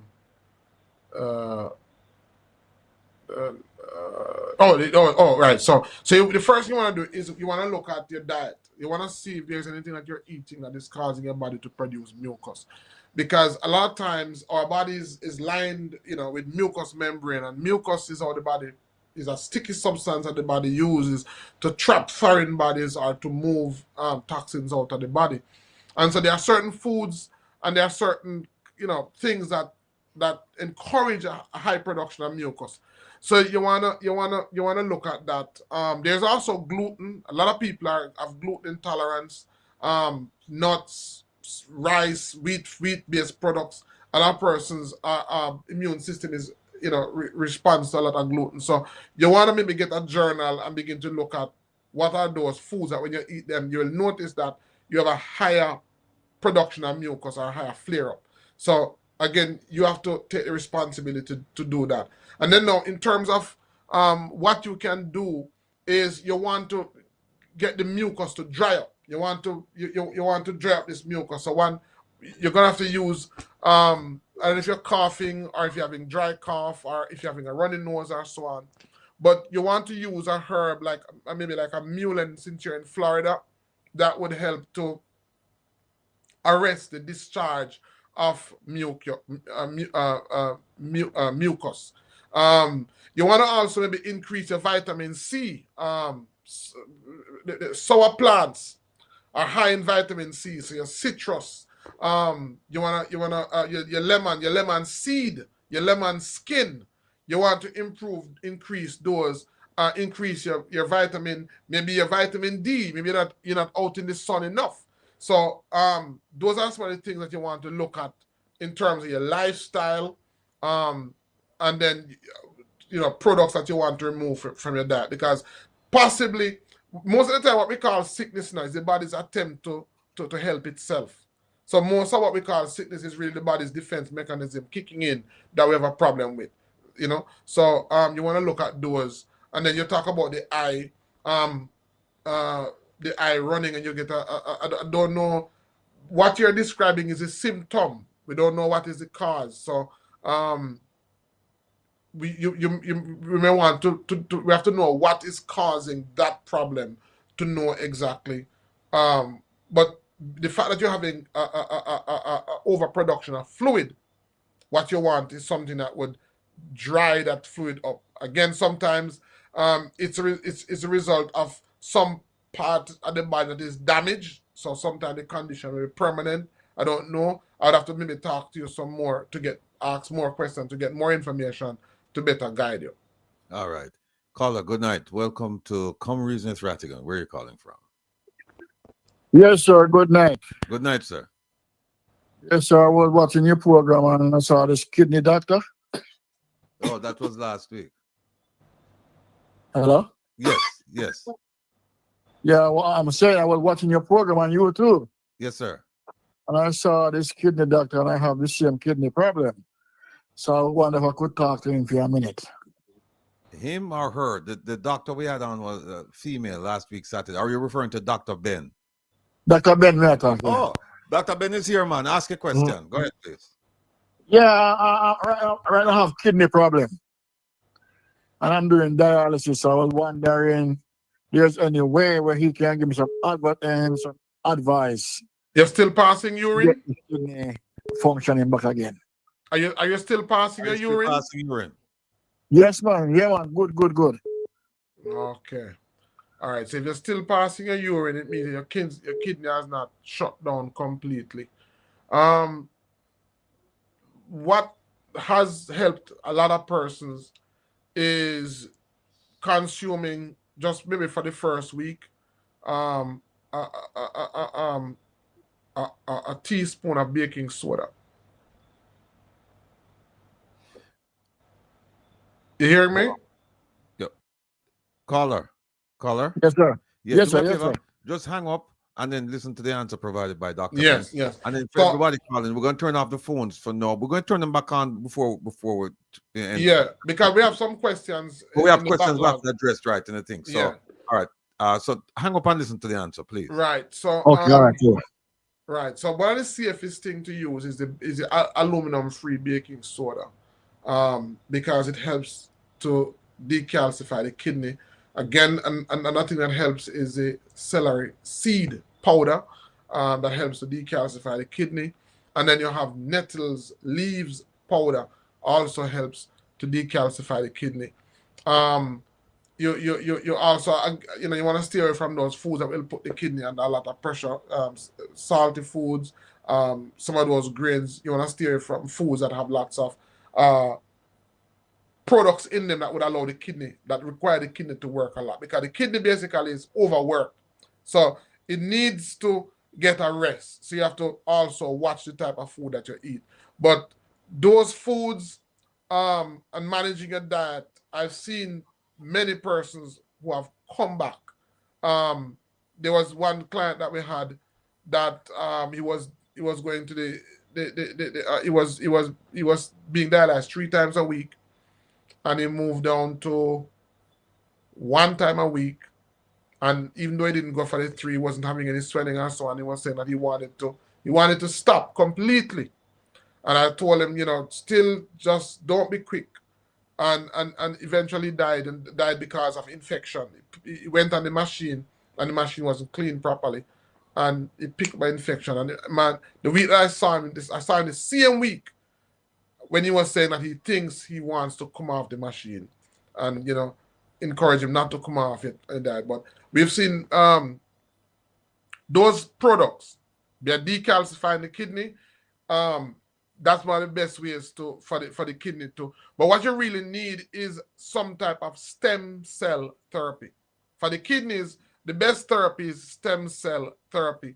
And there are some controversial therapies out there. But what I can say to you, I'm not going to go into what I can say to you is stem cell therapy, because the kidney needs to repair itself. And it's difficult for that to happen. What you need is basically anything that is stem cell based is where you should be looking for repairing your kidney. All right, sir.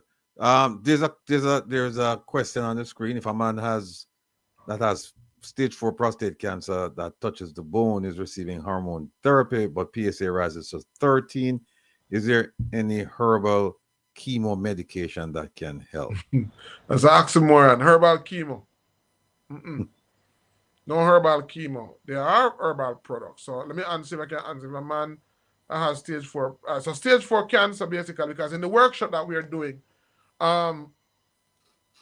in order to know which approach is best for you, there are a number of things you need to know. And one of them is understanding the stage of the cancer and understanding how cancer stages are determined, right? So once you hear stage 4, it means that basically it has metastasized to different parts of the body, different nodes of the body, and in this case to the bone. Now, what they're doing with chemo is that they're attempting to suppress the proliferation of the cancer cells. And so we can't tell persons what they should or what they shouldn't do. That's a decision that you, along with your healthcare team, decide and determine what's best for you. And you measure those against the risk and you measure them against the side effects. Right? You measure them against those. Now, there are products that you can take that can help, even if you're doing chemo. Because when you're doing chemo, usually what happens is that the body goes under a lot of stress. And so there are products that help. Studies have shown that a lot of the mushroom, like the reishi mushroom, the Ganoderma mushroom, the shiitake mushrooms, a lot of these mushrooms are what we call adaptogens. So they help the body to adjust to the stress or to deal with the stress.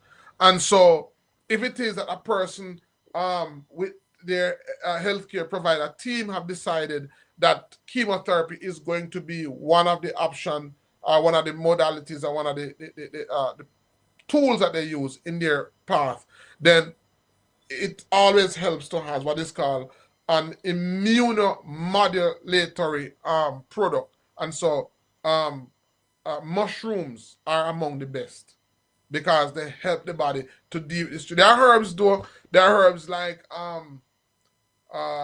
there's a sweet puran bark. Puran bark is a adaptogen, so it helps the body to deal with stress as well.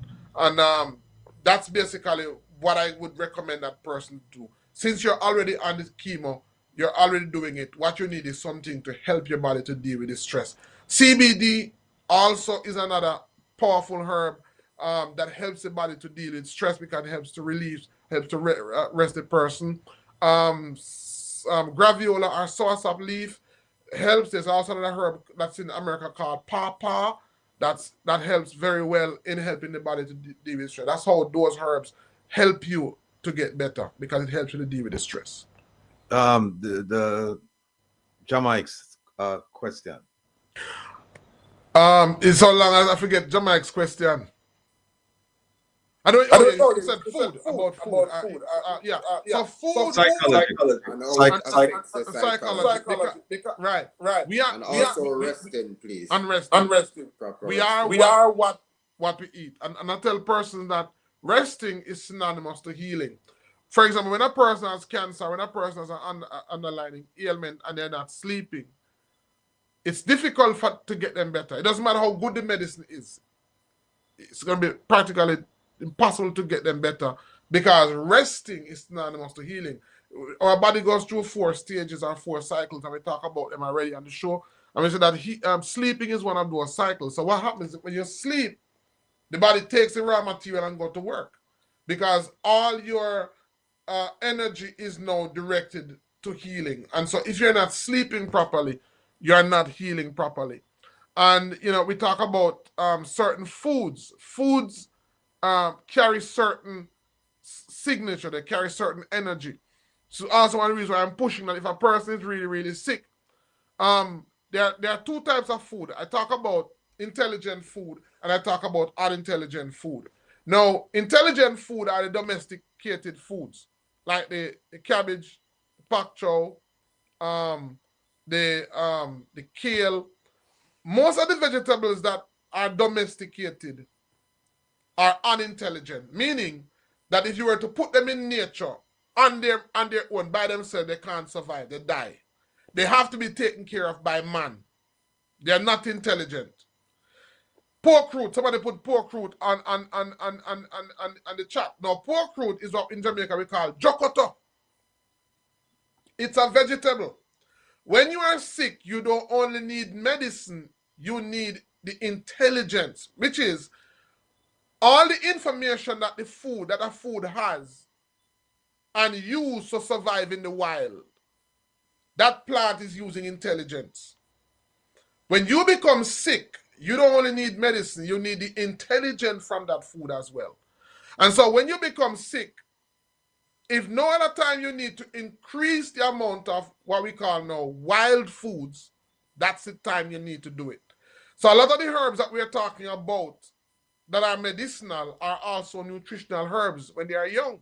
So that's what I'm talking about. In the 8-week session that I'm going to be doing, we're going to be going into all of that. We're going to be showing you how to understand that food is medicine.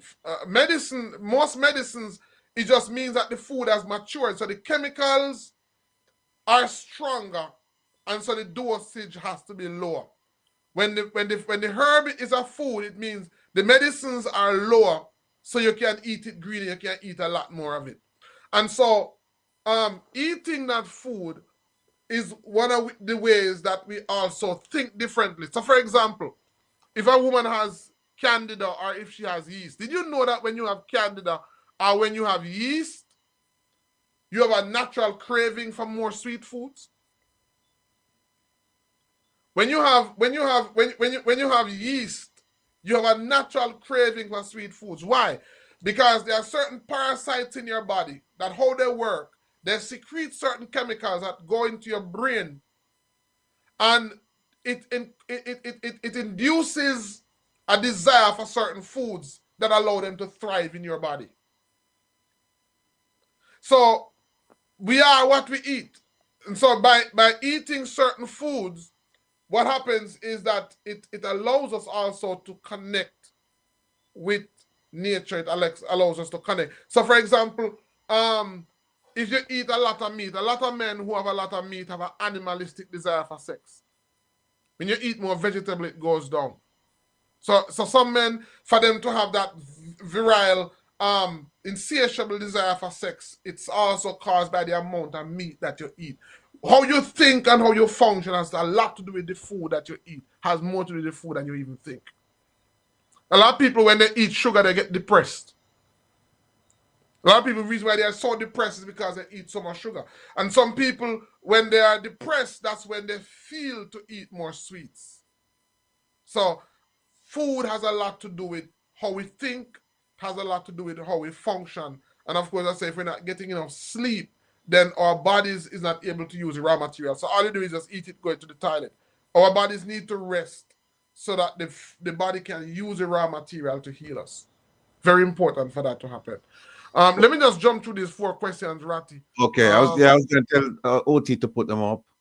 Good night to panel. We'll like to know what is good for autism. It's a problem not treated well in Jamaica. Blessing.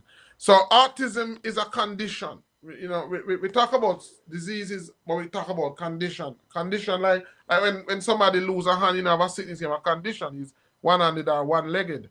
And so it's, you know, there's a lot of talk about it, and there are many persons in the scientific community who believes that it is the result of heavy metal, and a lot of it, there's a lot of professional discourse out there that believes that a lot of children who have it is from the vaccines that children get. And so a lot of studies are being done about it. And so some people may ask the question, what can I do to remove the heavy metal? Sometimes some of these heavy metal, it's very difficult to remove them. But charcoal is maybe one of the best tool out there to remove heavy metal from out the body. Not only for the autism, but overall, because there are so many other conditions that we have caused by heavy metal. But for autism, honestly, I've never had it. I've never dealt with it before, so I can't tell you what is good for it, what's not good for it. All I can say is that, you know, as much as it's possible. We a lot of these ailments we didn't have them. We didn't have them before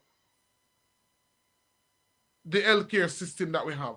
So it definitely has to do with something that is being done in our healthcare system that is leading to these conditions. Another question is, a woman is suffering from lumps in the breast. What can they do to help reduce it? Now, there is a condition that we call fibrocystic breast. So a lot of lumps in the breast is not necessarily indicative of something that is wrong. Some women naturally have fibrocystic breasts. And so what you want to be concerned is if you're having lumps and pain, that's where you want to be concerned. Or if the lump is growing abnormally fast, that's when you want to go to your healthcare provider. Again, from experience, I can tell you from experience that this is where castor oil works wonders. Castor oil can be applied in what we call a castor oil pack.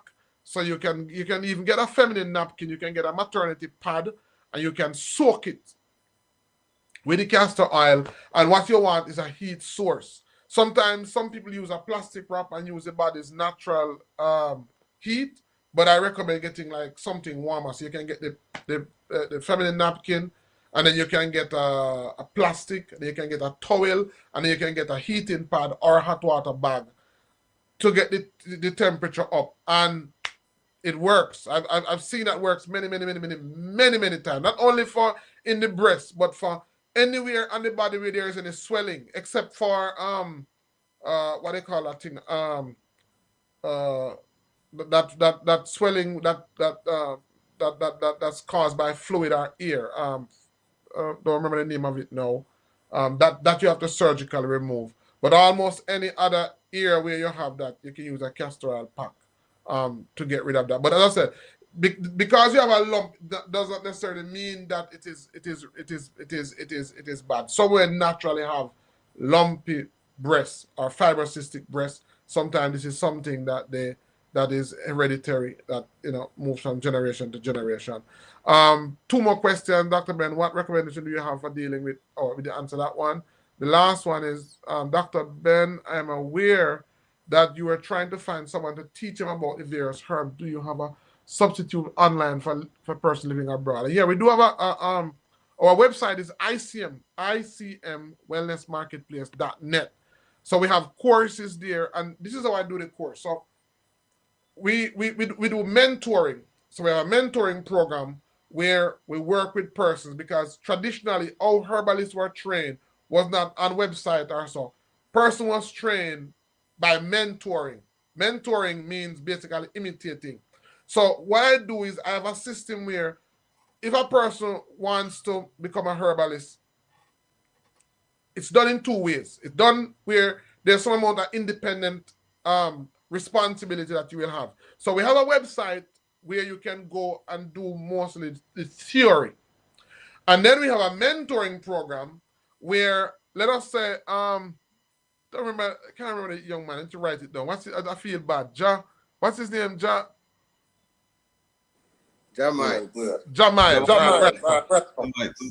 Where in Jamaica are you, Jamaican? Trelawney, Richard. All right, good. We're in Trelawney. So let's have a client in Trelawney, which I have a client in Trelawney. They met me on the show now because they reached out to me from the show, and I haven't been able to go and do that house visit because it's difficult for me to go all over, so I don't want to do that. So I have person that train. I have somebody in Kingston, Michael. Anybody who wants to see me in Kingston, I connect them to Michael. Now I've trained Michael, and Michael has a tool that he brings with him to see the person. But when he goes to the person, because he's in training, I'm seeing the person, and he's just watching.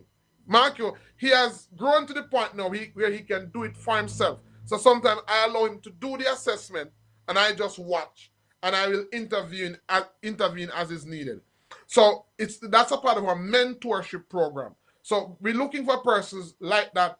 We have persons in New York also. So if there's anybody in the show who want to see me in New York, I don't have to come to New York. I have somebody who I can send you to, and I can see you just as if I was in New York. I have somebody in Florida. just the same.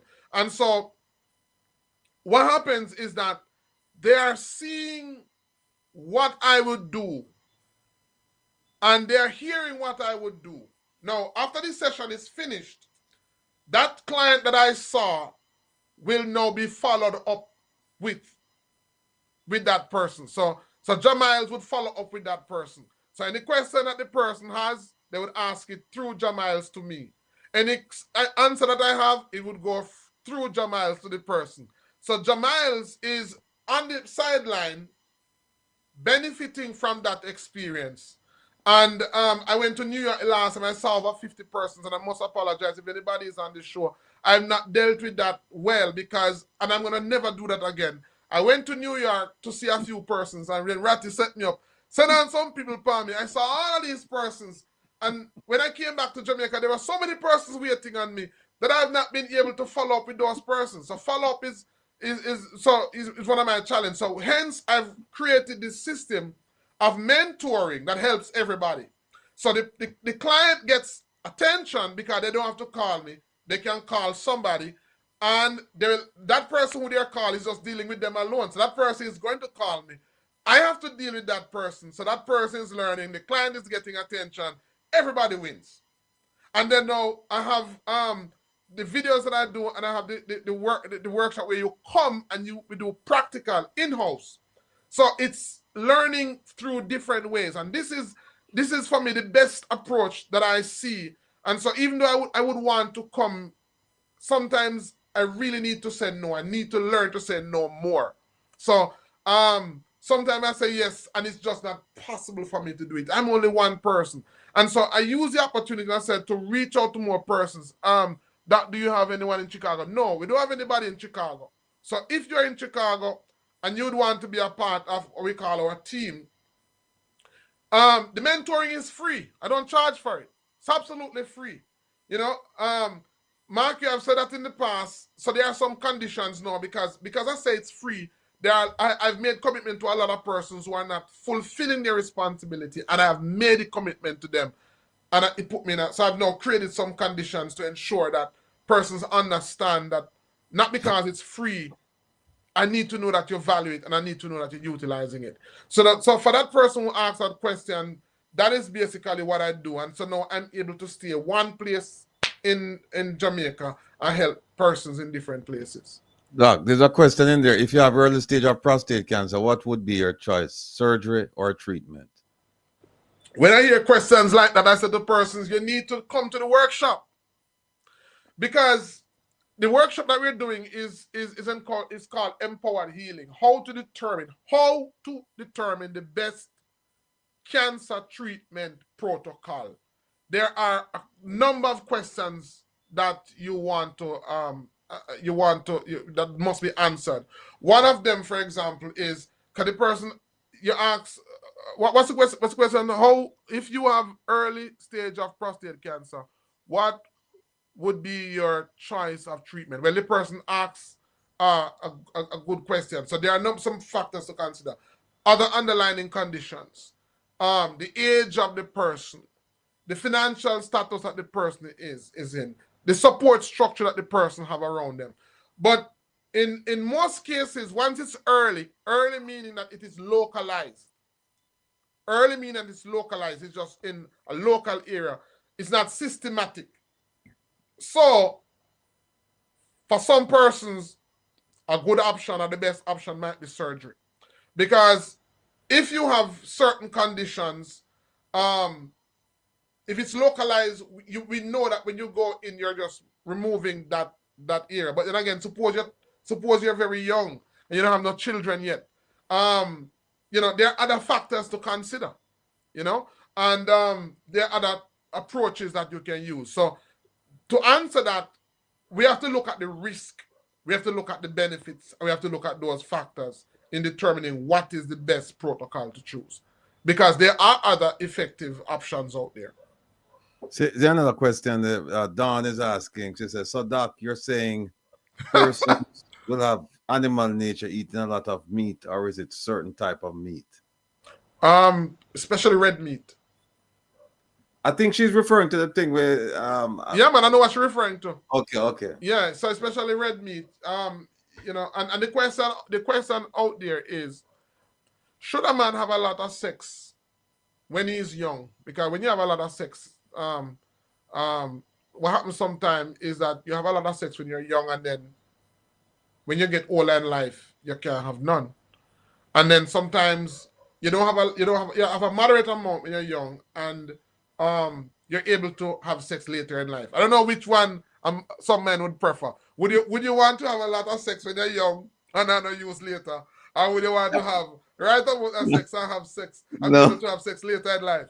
They can't tell the answer. Want only when me young and them want to take the medication where the formula we have in and we have. Remember the one you have now. Yeah. So you know, it's all about moderation, and it's all about you know, doing things in moderation, because you know, sometimes something can be good, but then how much you do it or how often you do it makes it bad. Right. You know, here's another question for you right there. What can you consume when one is exposed to artificial light and your body experience excruciating pain? What can you consume when you're exposed to artificial light and your body experience? Yeah, because you know, Ratty, even to come on the show, I'm using a ring light, and when I come off, you know, I experience excruciating pain because of the white light. The white light causes headache for me, and it causes facial pain. And maybe what I need to do is to turn it to red. Turn it to red, because the red light is much better for you than white light. And even notice now, most of the fluorescent light is white light. The sun, there are different frequencies, because there's such a thing as what is called light therapy, where you can use light therapeutically. Even for some persons who have pain, there are therapies where you can lie on a bed and you can get a special red light, and it removes the inflammation because it helps to neutralize the body.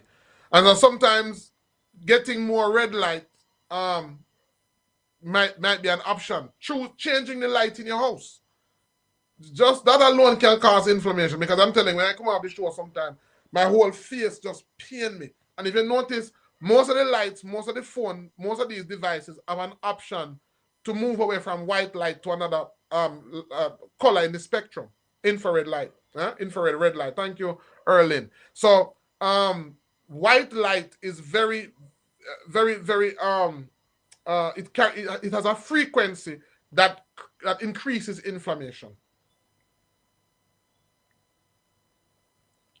And we're not hearing you, Ratty. I don't have the round one like I have the square one, so I turn it away from me. Okay. So it's reflecting off of a wall. Okay. And you can just turn it to red. If you turn it to red. All right. A couple more questions. I just got a phone call from a lady who wants to follow up with the answers about the sex question. So but she said she'll wait for me to open the line. Here's another question. What's a good vitamin for men at 45? Very good. Boron. Zinc. Because once you reach age 40 and start to go up the hill, then there are certain minerals that a man body needs. Zinc is one of them. Boron is one of them. Which other one? Maybe that's two of the most important minerals that a man needs. Boron and zinc. Here's another one. Somebody, Jado says, stop use deodorant with aluminum or aluminum. I remember one time I saw you and we were on the program, remember? And you had a deodorant. You say anything that you can't eat or something like that, you shouldn't put on your armpits, right? Put on your skin. For your skin, yeah, right. Because it's got directly into your bloodstream anyhow. And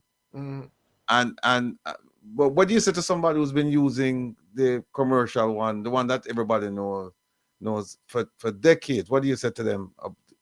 Well, first of all, you tell them why they should stop, but stop and then do what? What should they use? Well, first of all, the body cleanses itself, it detoxifies itself through perspiration, defecation, and urination. And so you don't want to block the ports of elimination. And so what you can do is you can use something to neutralize the odor. You can use a odor neutralizing agent, right?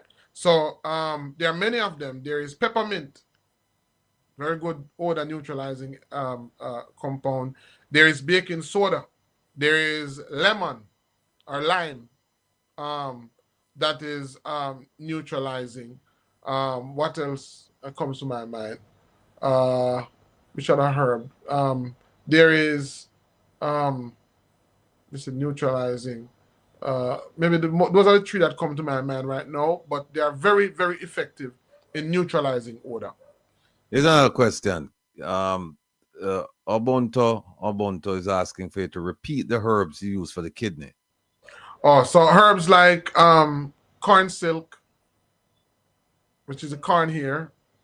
Herbs like nettles, very good. And herbs like celery seed.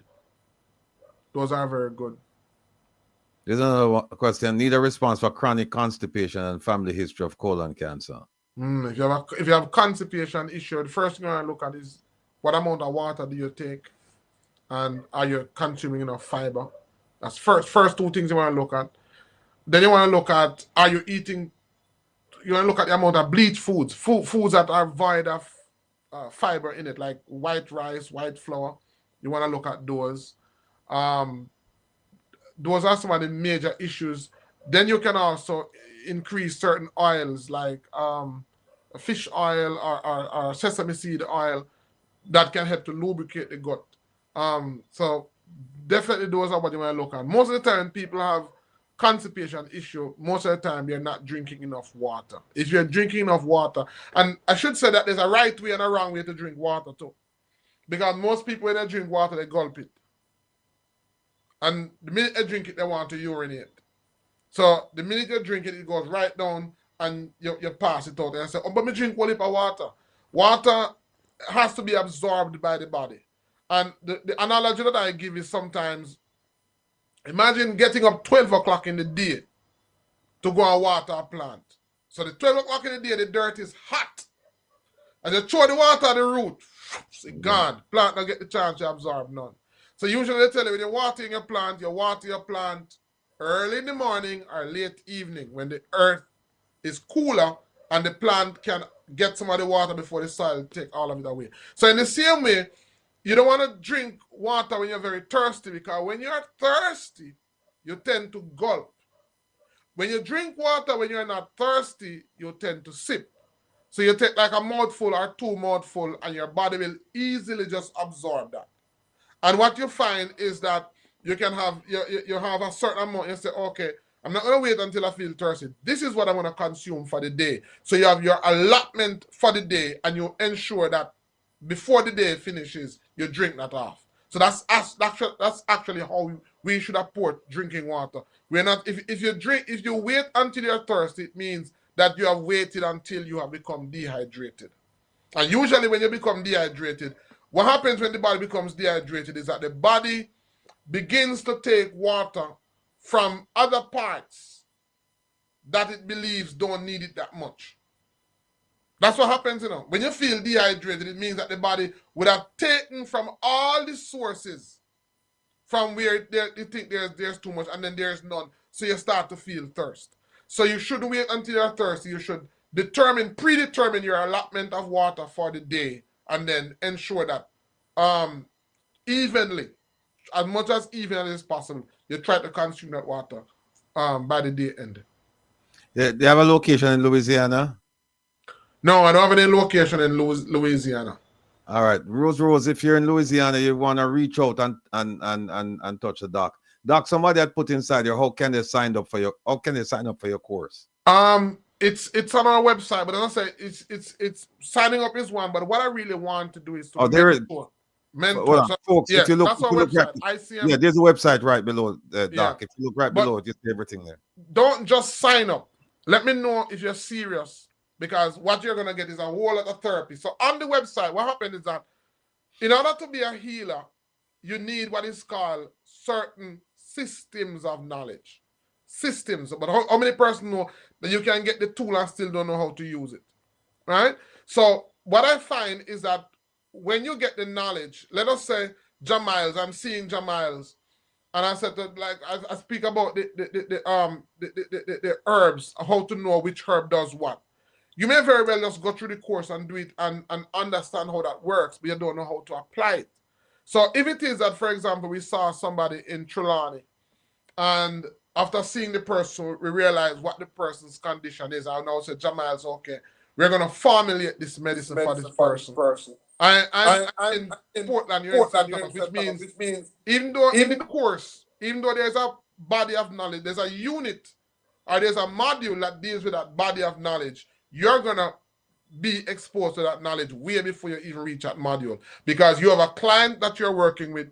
This person has stomach acidity, so we're gonna have to work together now to develop a formulation, a herbal compound to help this person. Now, what it means is that you may be making the medicine even before you understand how to make it. So by the time you reach at that module and you start to, you say, oh, that's why. Oh, and I can say this because I've been training persons, and even though I may have the knowledge, I don't appreciate the knowledge like the person who is learning it. So I've learned a lot from who I'm teaching, how to value something, because it's just in your head, you just share it just like that. But when somebody who is just learning it, you start to see things from their perspective. And I've learned so much, especially from Michael, from my wife, who I've trained, that you learn exactly how to present the knowledge. So I would say to persons, sign up on the site, do it, yes. But apart from that, let me know if you'd want to be a part of our mentorship program.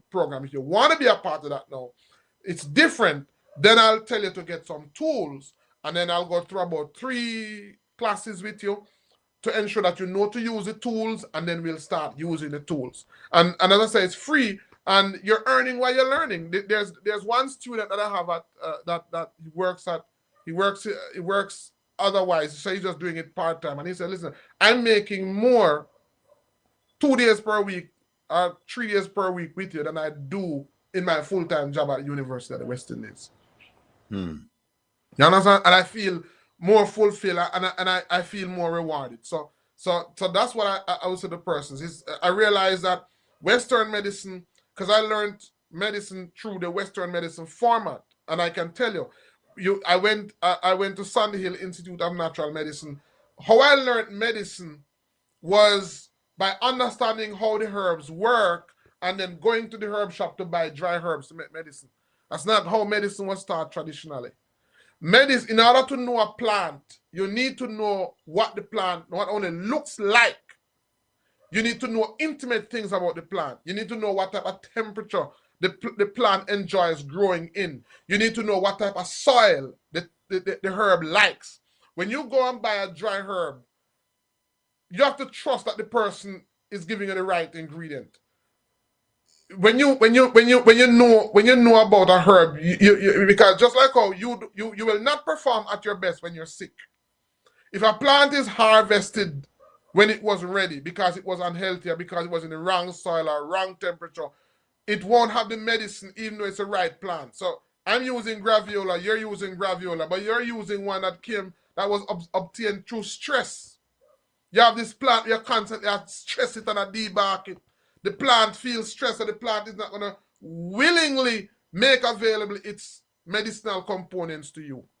Maybe you harvest the plant at the wrong time. So there's so much for you to know that it requires mentorship. Everything can't just be learned on a site. It has to be through mentorship, through experience. That is how it was done in the past, and that's how we do it. Here's a question. I think it's interesting. If you have mercury filling in your mouth and you have bad teeth and gums, affect your health. A lot of people have mercury. So what do you say about that? Bamboo charcoal. Again, bamboo charcoal, because bamboo charcoal is very good at removing heavy metals. There's cloves for the gum issue now, for the gum There's a clove that you can beat up the cloves, make a tea from it, let it cool, and then use it to rinse the mouth. There's another herb called acacia. In the scripture, it's called shittim wood. It's a plant that grows like in Clarendon. Anybody who is in Clarendon would know acacia. Acacia. We don't call it acacia, we call it kashamaka. It's a tree that grows lots of thorns on it. Well, the bark of that plant, you get the bark and make a tea from it and use it. It's very good for pyorrhea gums and gum disease. Acacia bark. Very good. Somebody just asked about what, floaters in the eye? I'm not familiar with that. Okay. Somebody said again, how to prepare charcoal. So to prepare charcoal, it's called activated charcoal. So you basically don't want to use a metal spoon.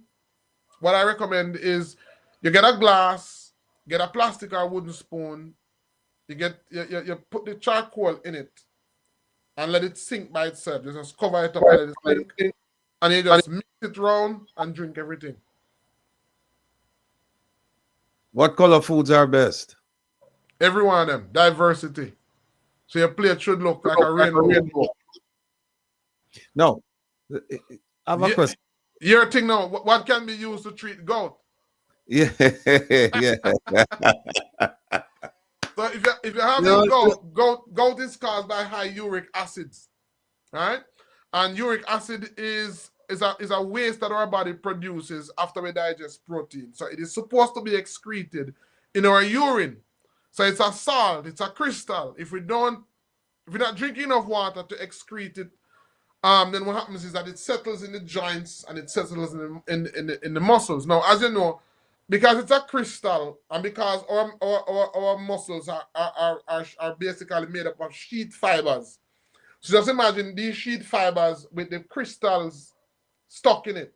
So when you move, you feel pain because there's this million of glass splinter in your sheet fibers that is causing that pain. So what you want is you want to use what is called a diuretic. You want to use high dose of vitamin C. So citrus is very good for it. And anything that is tangy, sour foods, sour herbs, sour fruits, that is very good for it, and lots of water.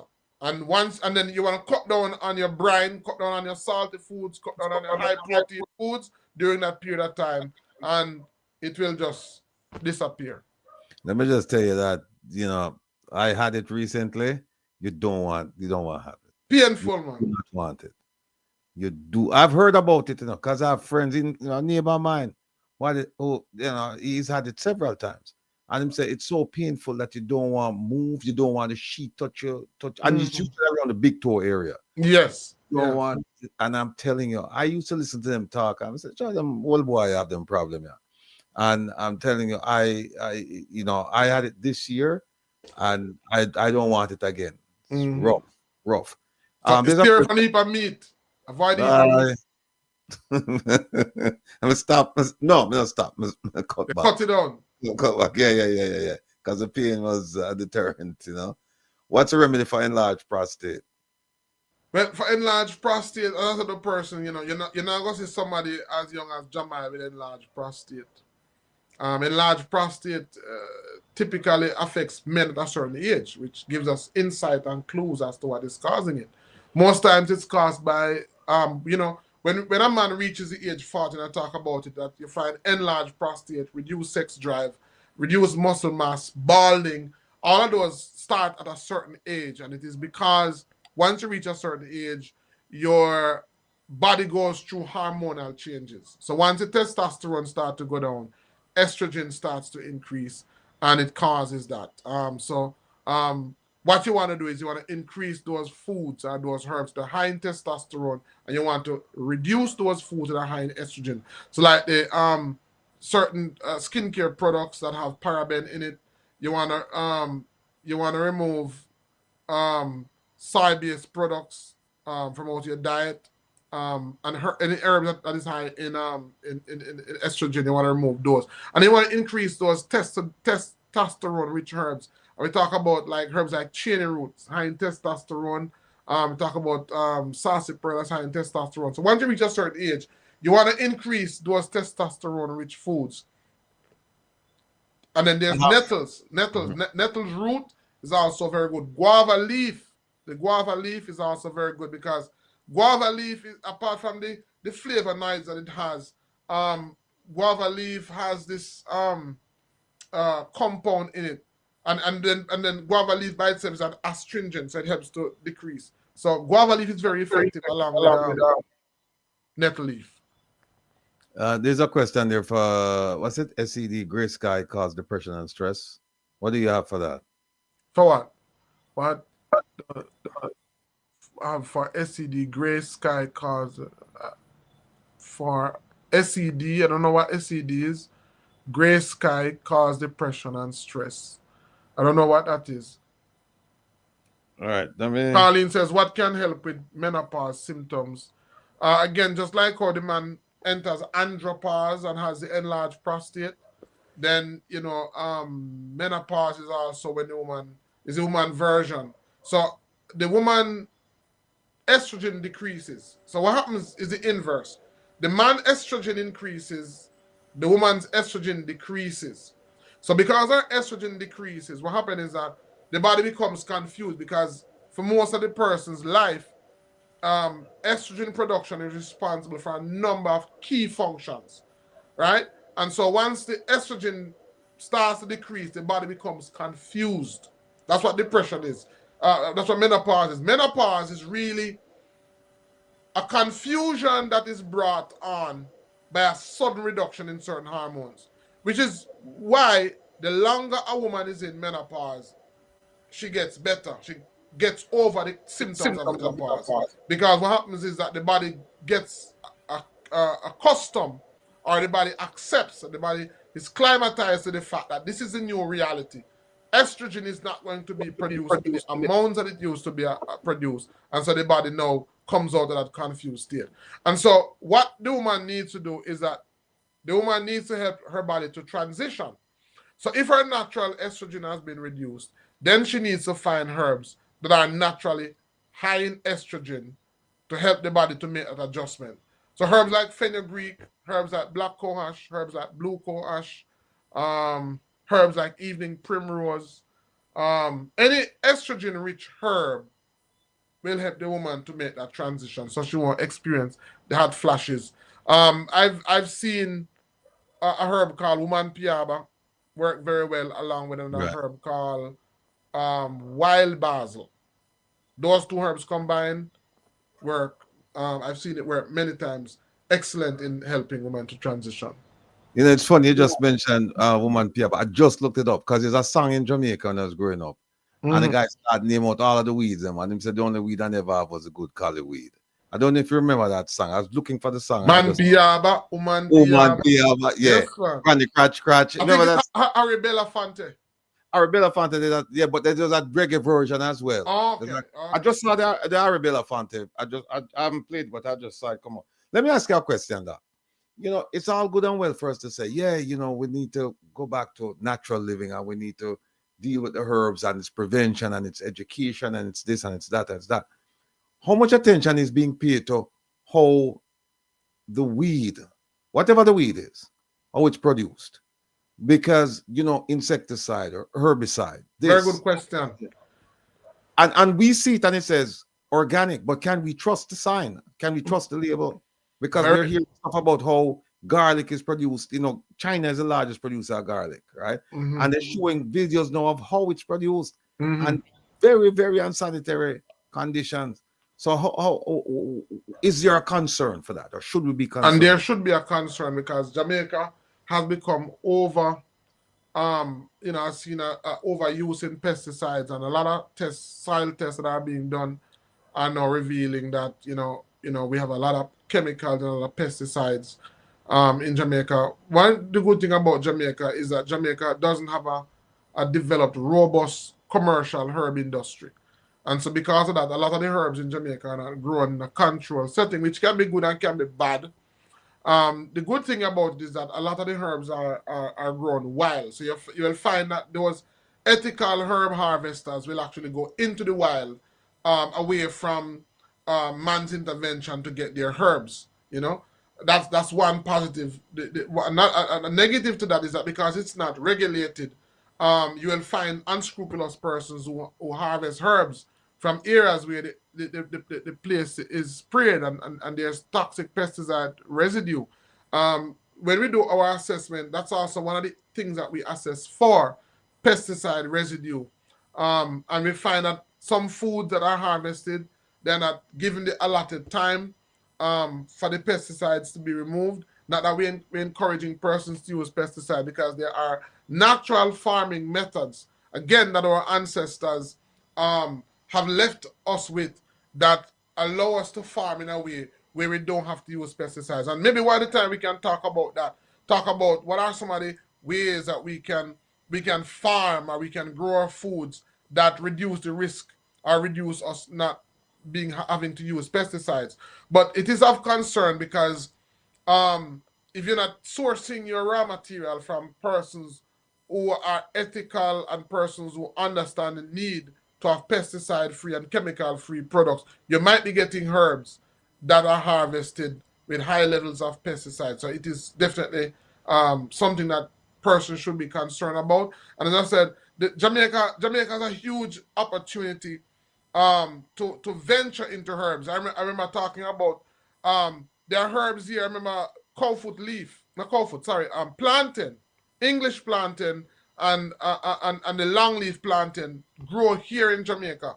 If you go online now and type in how much a pound is it for plantain, there are people who are weeding plantain out of their ground to plant carrot, and plantain worth more than carrot.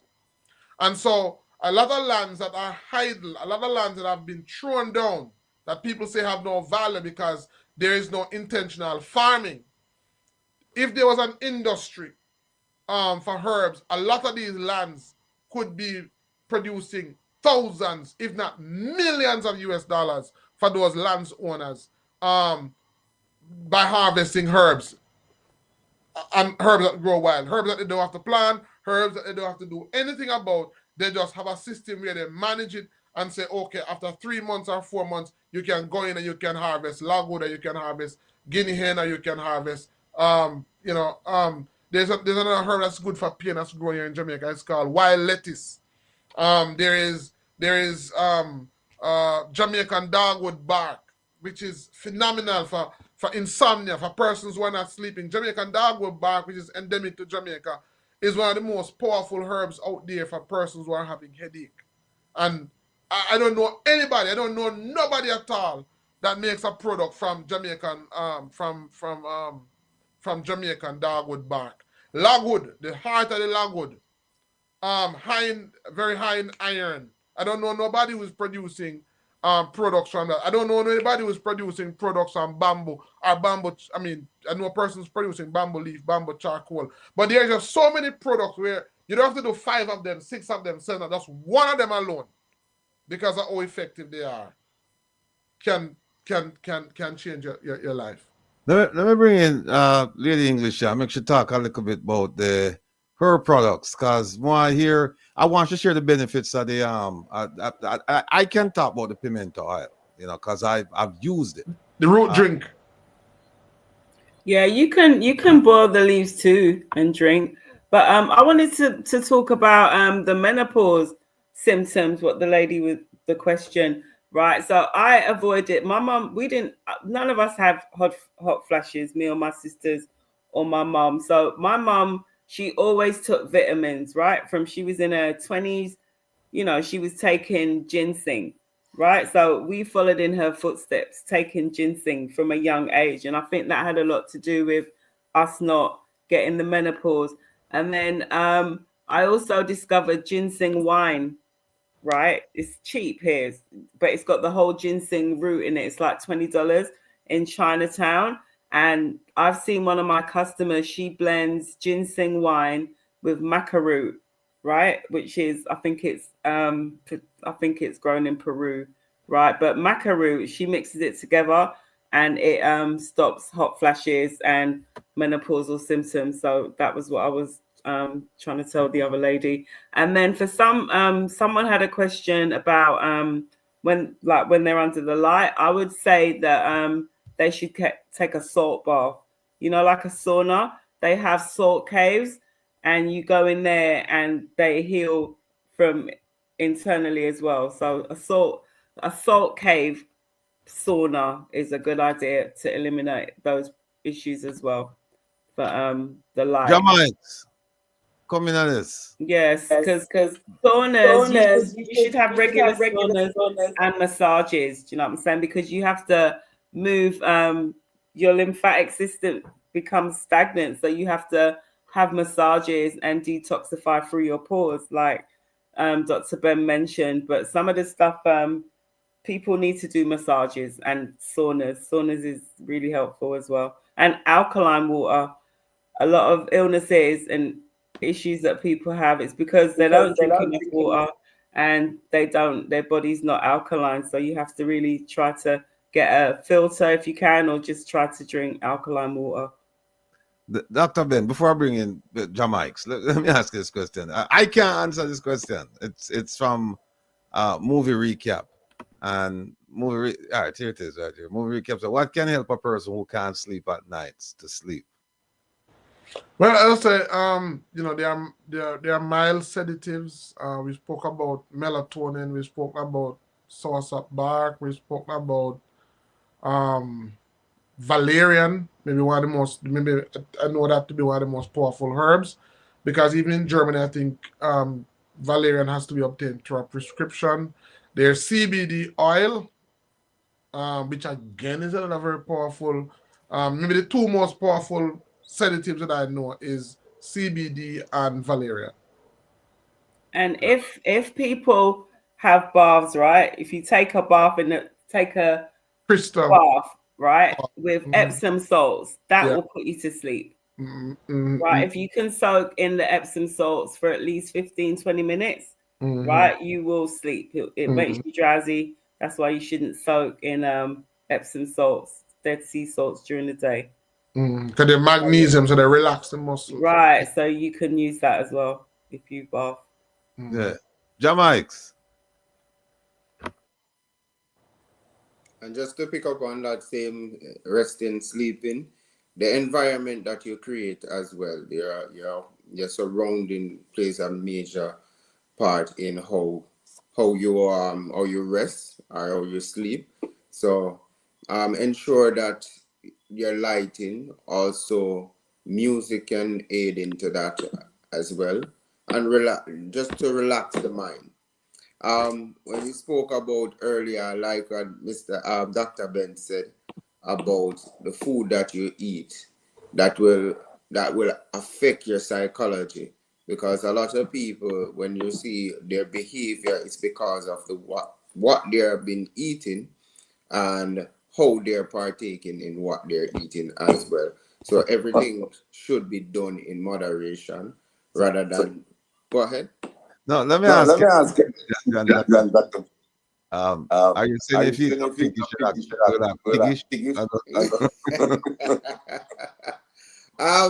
There's I've heard it. I don't know how true it is. Dr. Ben can probably expound a little bit more about it, because you take on the psychology of the meat that you eat.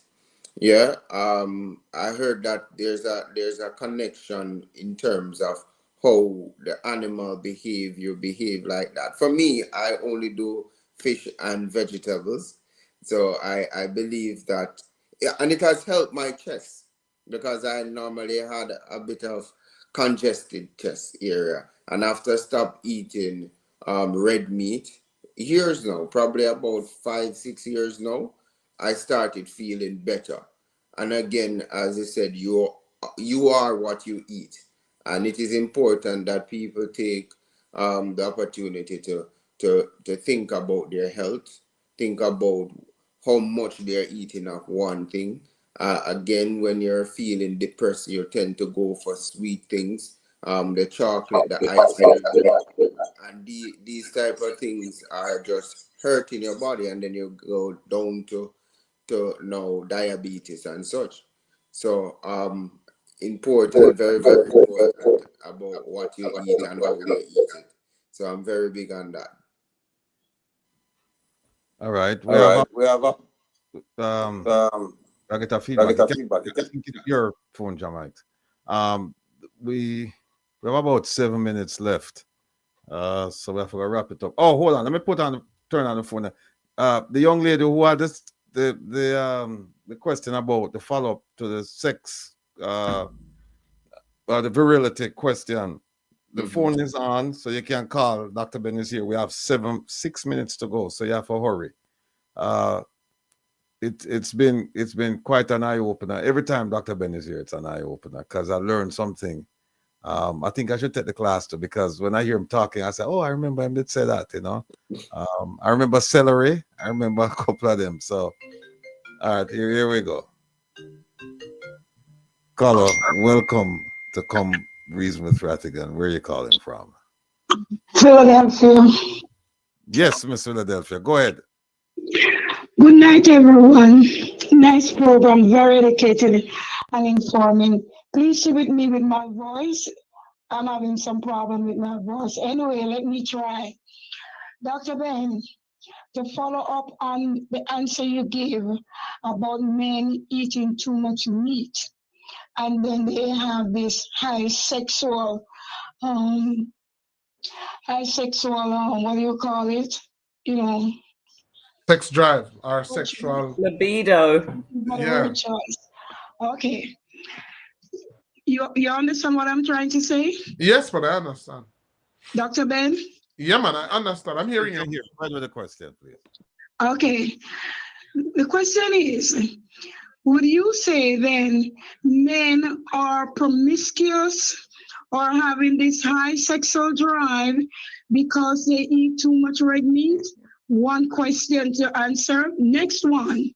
At what age does a man go through andropause? And another short question. How much water is good enough for one to have per day? Because you keep hearing, drink a lot of water, drink a lot of water. But I know drinking water is good, but too much water would keep me going to the bathroom very often. So how much water should one consume per day? Please answer. Thank you. All right. So let's the eating meat and promiscuous. So promiscuity is a decision, because you only become promiscuous when you're given to the urge, right? So you can have the urge and choose not to be promiscuous. So promiscuous is a decision, but the animalistic, I call it an animalistic desire, or an insatiable desire for sex.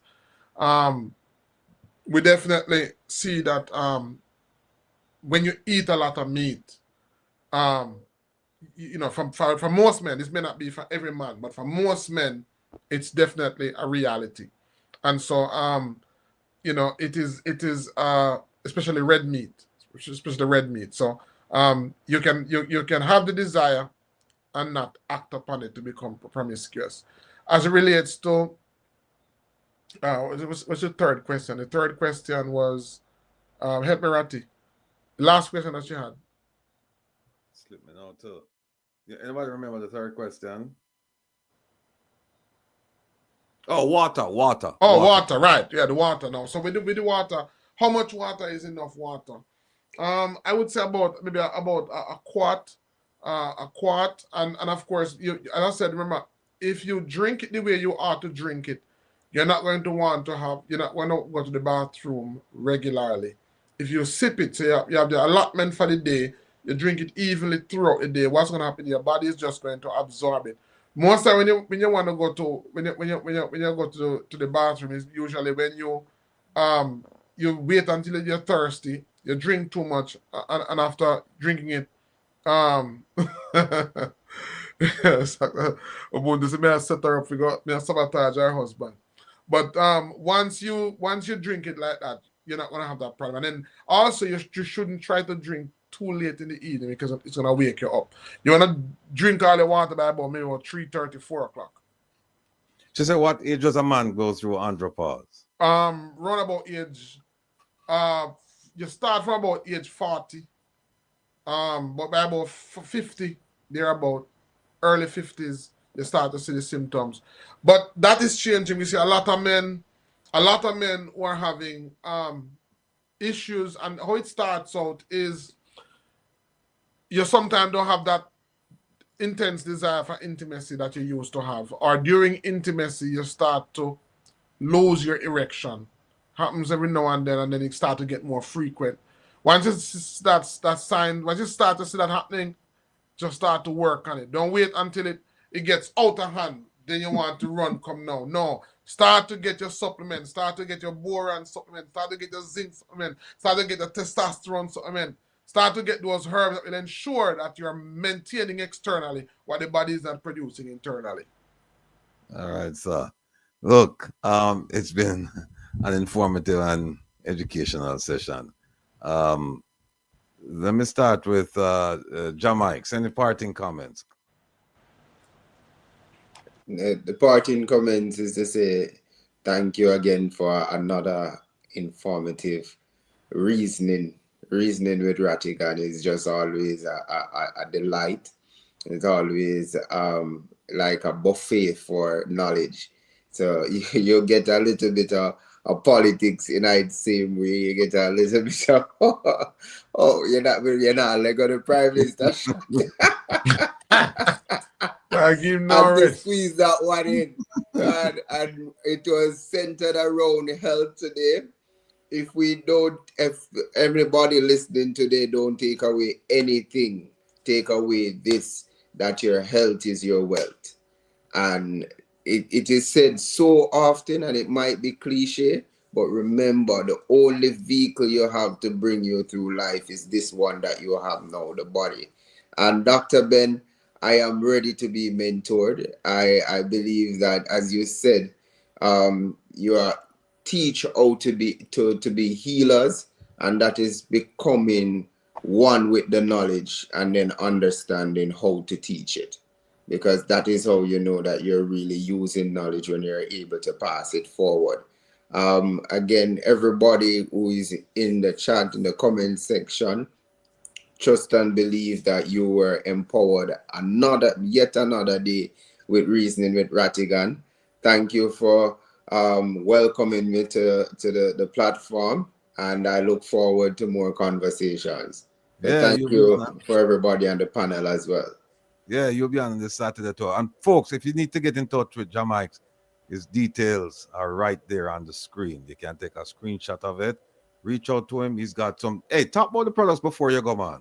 Yes, man. Thank you again.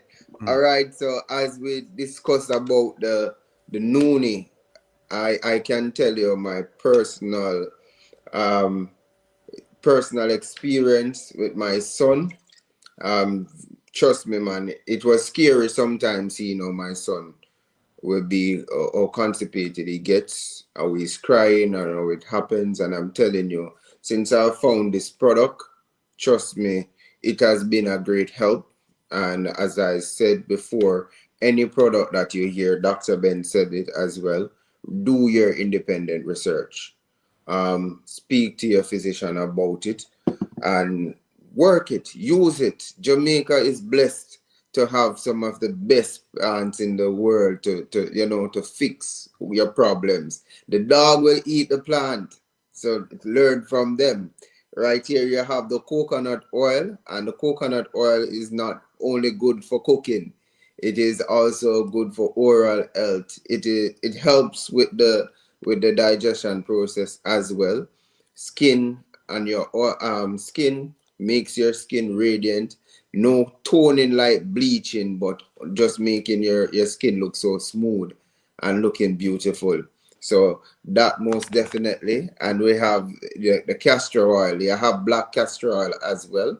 So we have to learn about all of these things. It's not just good for your ear, it's good for your skin just the same. And I will be giving you more knowledge about this as my journey continues on how to be healthier. Because again, one life we have, and we have to ensure that we live it properly, live it healthy.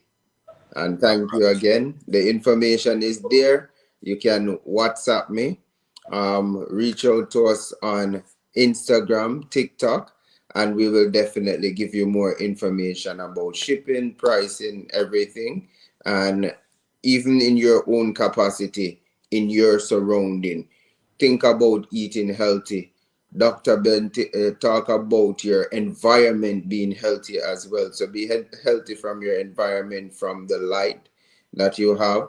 Thinking about how you use your phone, everything in moderation. So all of these things need to be taken into consideration for a healthy life, because you cannot go forward if you're not healthy. So Yes, indeed. Thank you. Yes, indeed. Yes, indeed. Thank you, sir.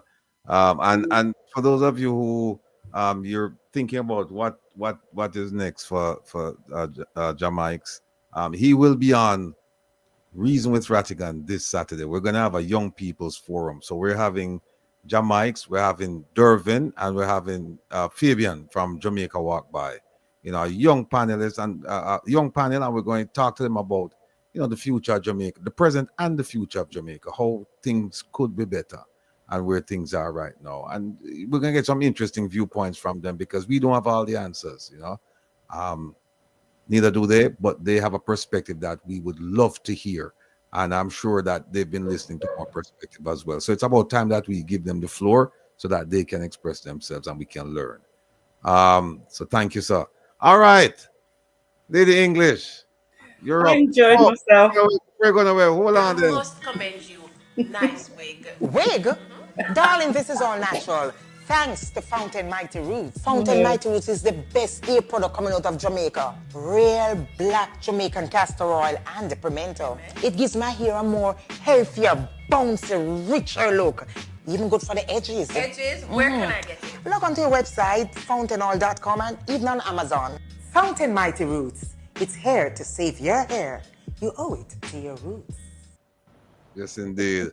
I want to play the Ken boot, but Kevin gone. Kevin, where are there?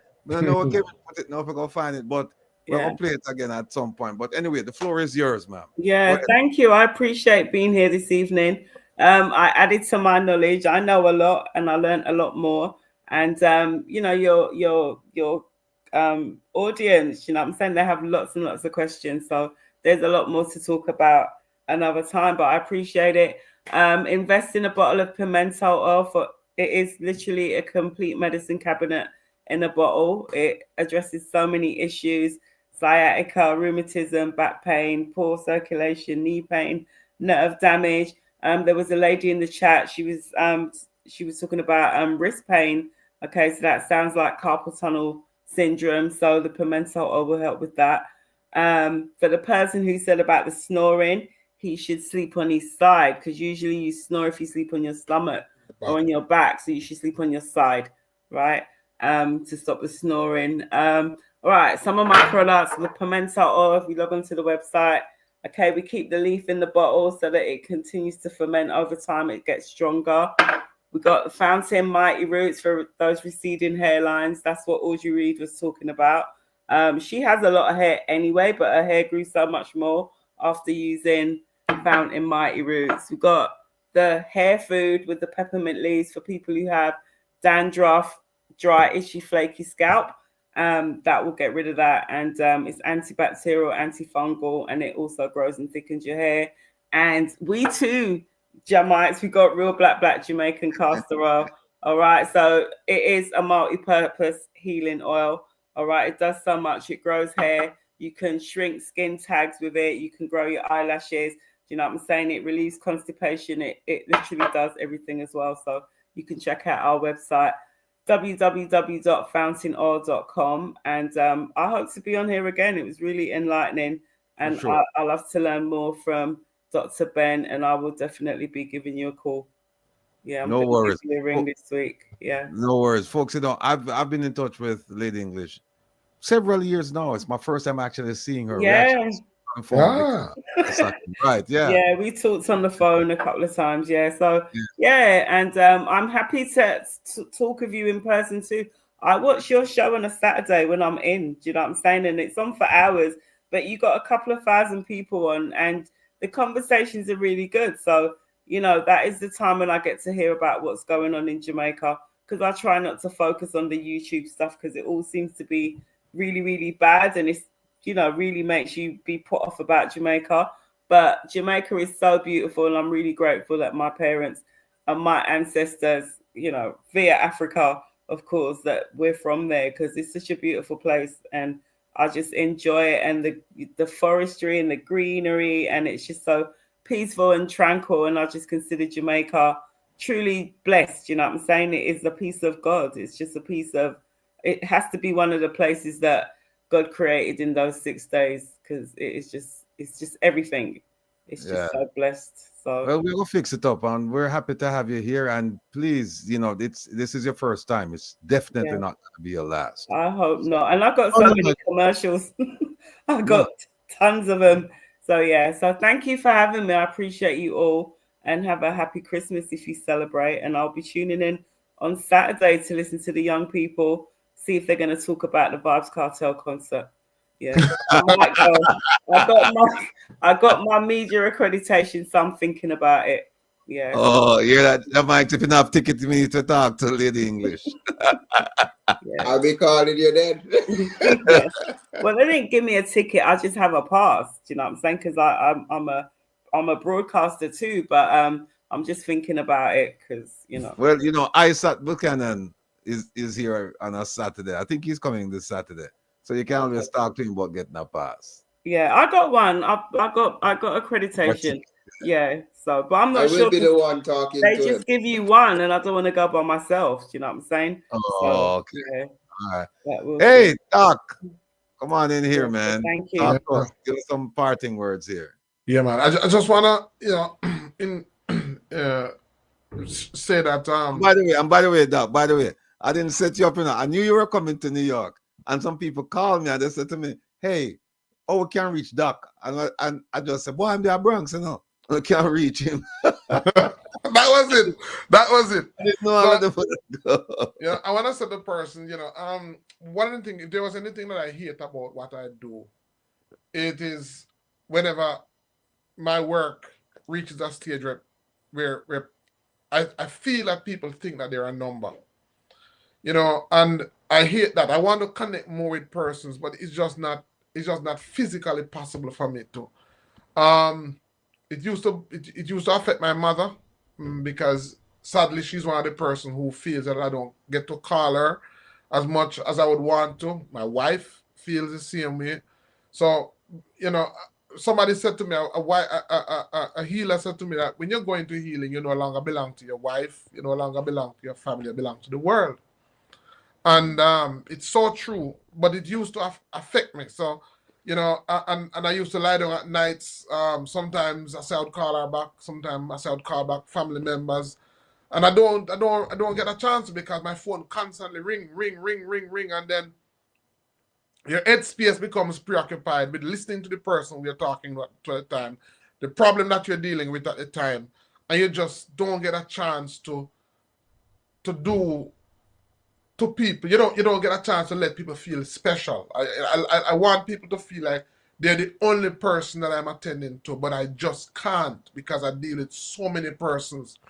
So I really feel bad sometimes when I can't call back persons. I can't talk as long as I would want to talk to persons. And it makes me feel as if they may think I don't value them. I really value you, but it's just that I don't have enough time in the days. I just really don't have enough time. So, you know, and sometimes you know, so I really want to set up persons. Maybe the best way to make use of me is not necessarily having me as a person who's going to primarily take care of you. The best way to make use of me is to try to get as much as you can get in terms of knowledge. And so I really always try to put myself and present myself as not the person to take responsibility of your health. Is really to help you to take responsibility of your health. And so that is the reason why I put so much into the classes. That is why I put so much into the courses. That's why I put so much in training, because that is the best way I believe I can use my time, and that's the best way I believe I can help persons. I get discouraged sometimes when I see an opportunity for people to ask questions and they don't ask questions. I see an opportunity for persons to benefit.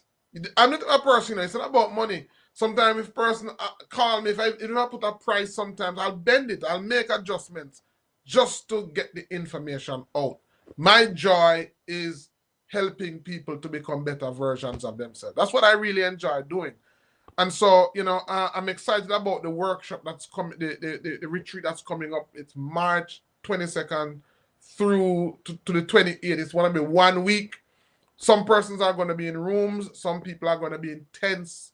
And then we plan to do fun activity. We plan to go to different parts of Jamaica, harvesting herbs, not just harvesting, but making medicines, teaching any questions you have. I'm there. When we come back in the evenings and we're going to be staying in the same place, we'll have sessions where you can ask any questions. Sometimes I'm not comfortable to answer questions on a platform like this where everything is just out there.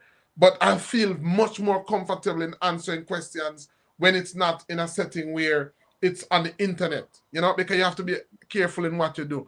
So I said to persons, try to come. Try to come. We'll do whatever we can to bend whatever we can to make it possible for you to come. We plan to go in the Blue Mountains and we plan to go Bat Fountain, Botanical Gardens. It's going to be fun and it's going to be educational. So I tell persons, take advantage of that. And then we have the mentoring that we do. And the mentoring basically is where I really hope to be able to spend more time with my wife. I have a granddaughter now. I want to spend more time with her. I want to spend more time with my mother. I want to spend more time with children, because when I sit down and listen to sick people, I'm blessed to be in a position where I can hear people talk about what it costs them to be successful and the price that they paid. I don't want to be one of those persons who have that knowledge and be in the same position, because there's a day coming when I won't be able to do none of what I'm doing. I'll have to just sit back and I'll have to just allow my children and allow everybody to just be doing everything. So when that time comes and I sit down, I want to have pleasant memories. I don't want to have memories about should I wasted my time. I don't want to have that. Tomorrow is my 25th anniversary. Tomorrow is my 25 years of marriage. Congrats. 25 years. So tomorrow I'm not working. I'm not taking any phone call. I'm going out with my wife for 2 days, and we hope to just spend time and bond. I love bonding with her, and I want to do more of that. And so for the little bit of time I have left on the earth, what I'm saying is I'm willing to share. If however much I can share, I want to share. And then it's sad because so many persons who listen take advantage outside of Jamaica, and that's good. But I want to see persons right now. As I said, there's a lady in Trelawney. It's difficult for me to drive all the way to Trelawney to see one person. And I want to go. I don't want her to feel that I don't value her. I don't want money to be the reason why I don't go. But then that's the reality. It costs to go. And what it would have to charge, it wouldn't make sense. What would be more doable is to have somebody in Trelawney, to have somebody in St. James, have somebody in Westmoreland, have somebody in all these parishes, that if I have a client who reach out to me, I can send them. We have a system. Send them to you, and you are being trained at the same time. You are earning and you are learning at the same time.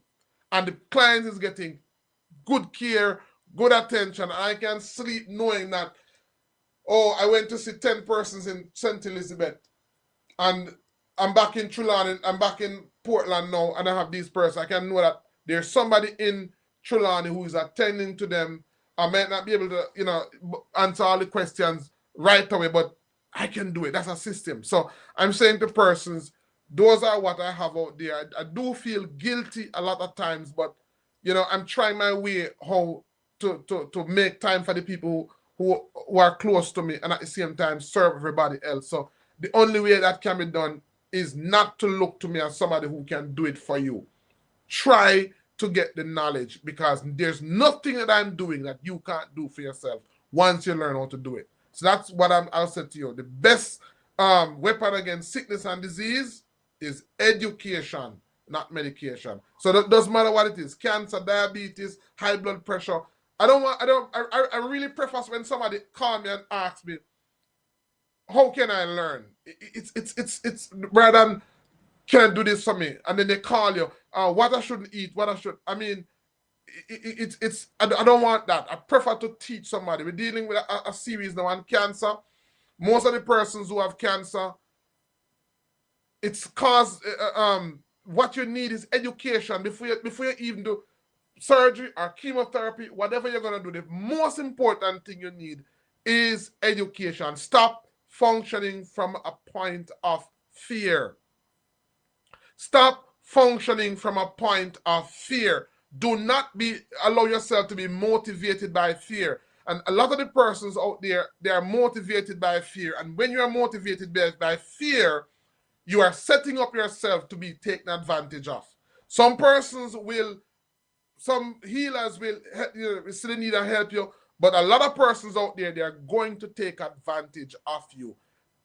The only way to eliminate that is try to become informed.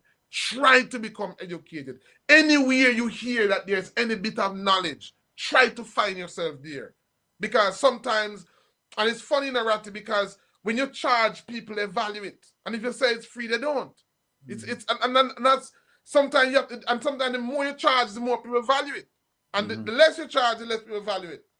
I was looking on Lady Queen's product.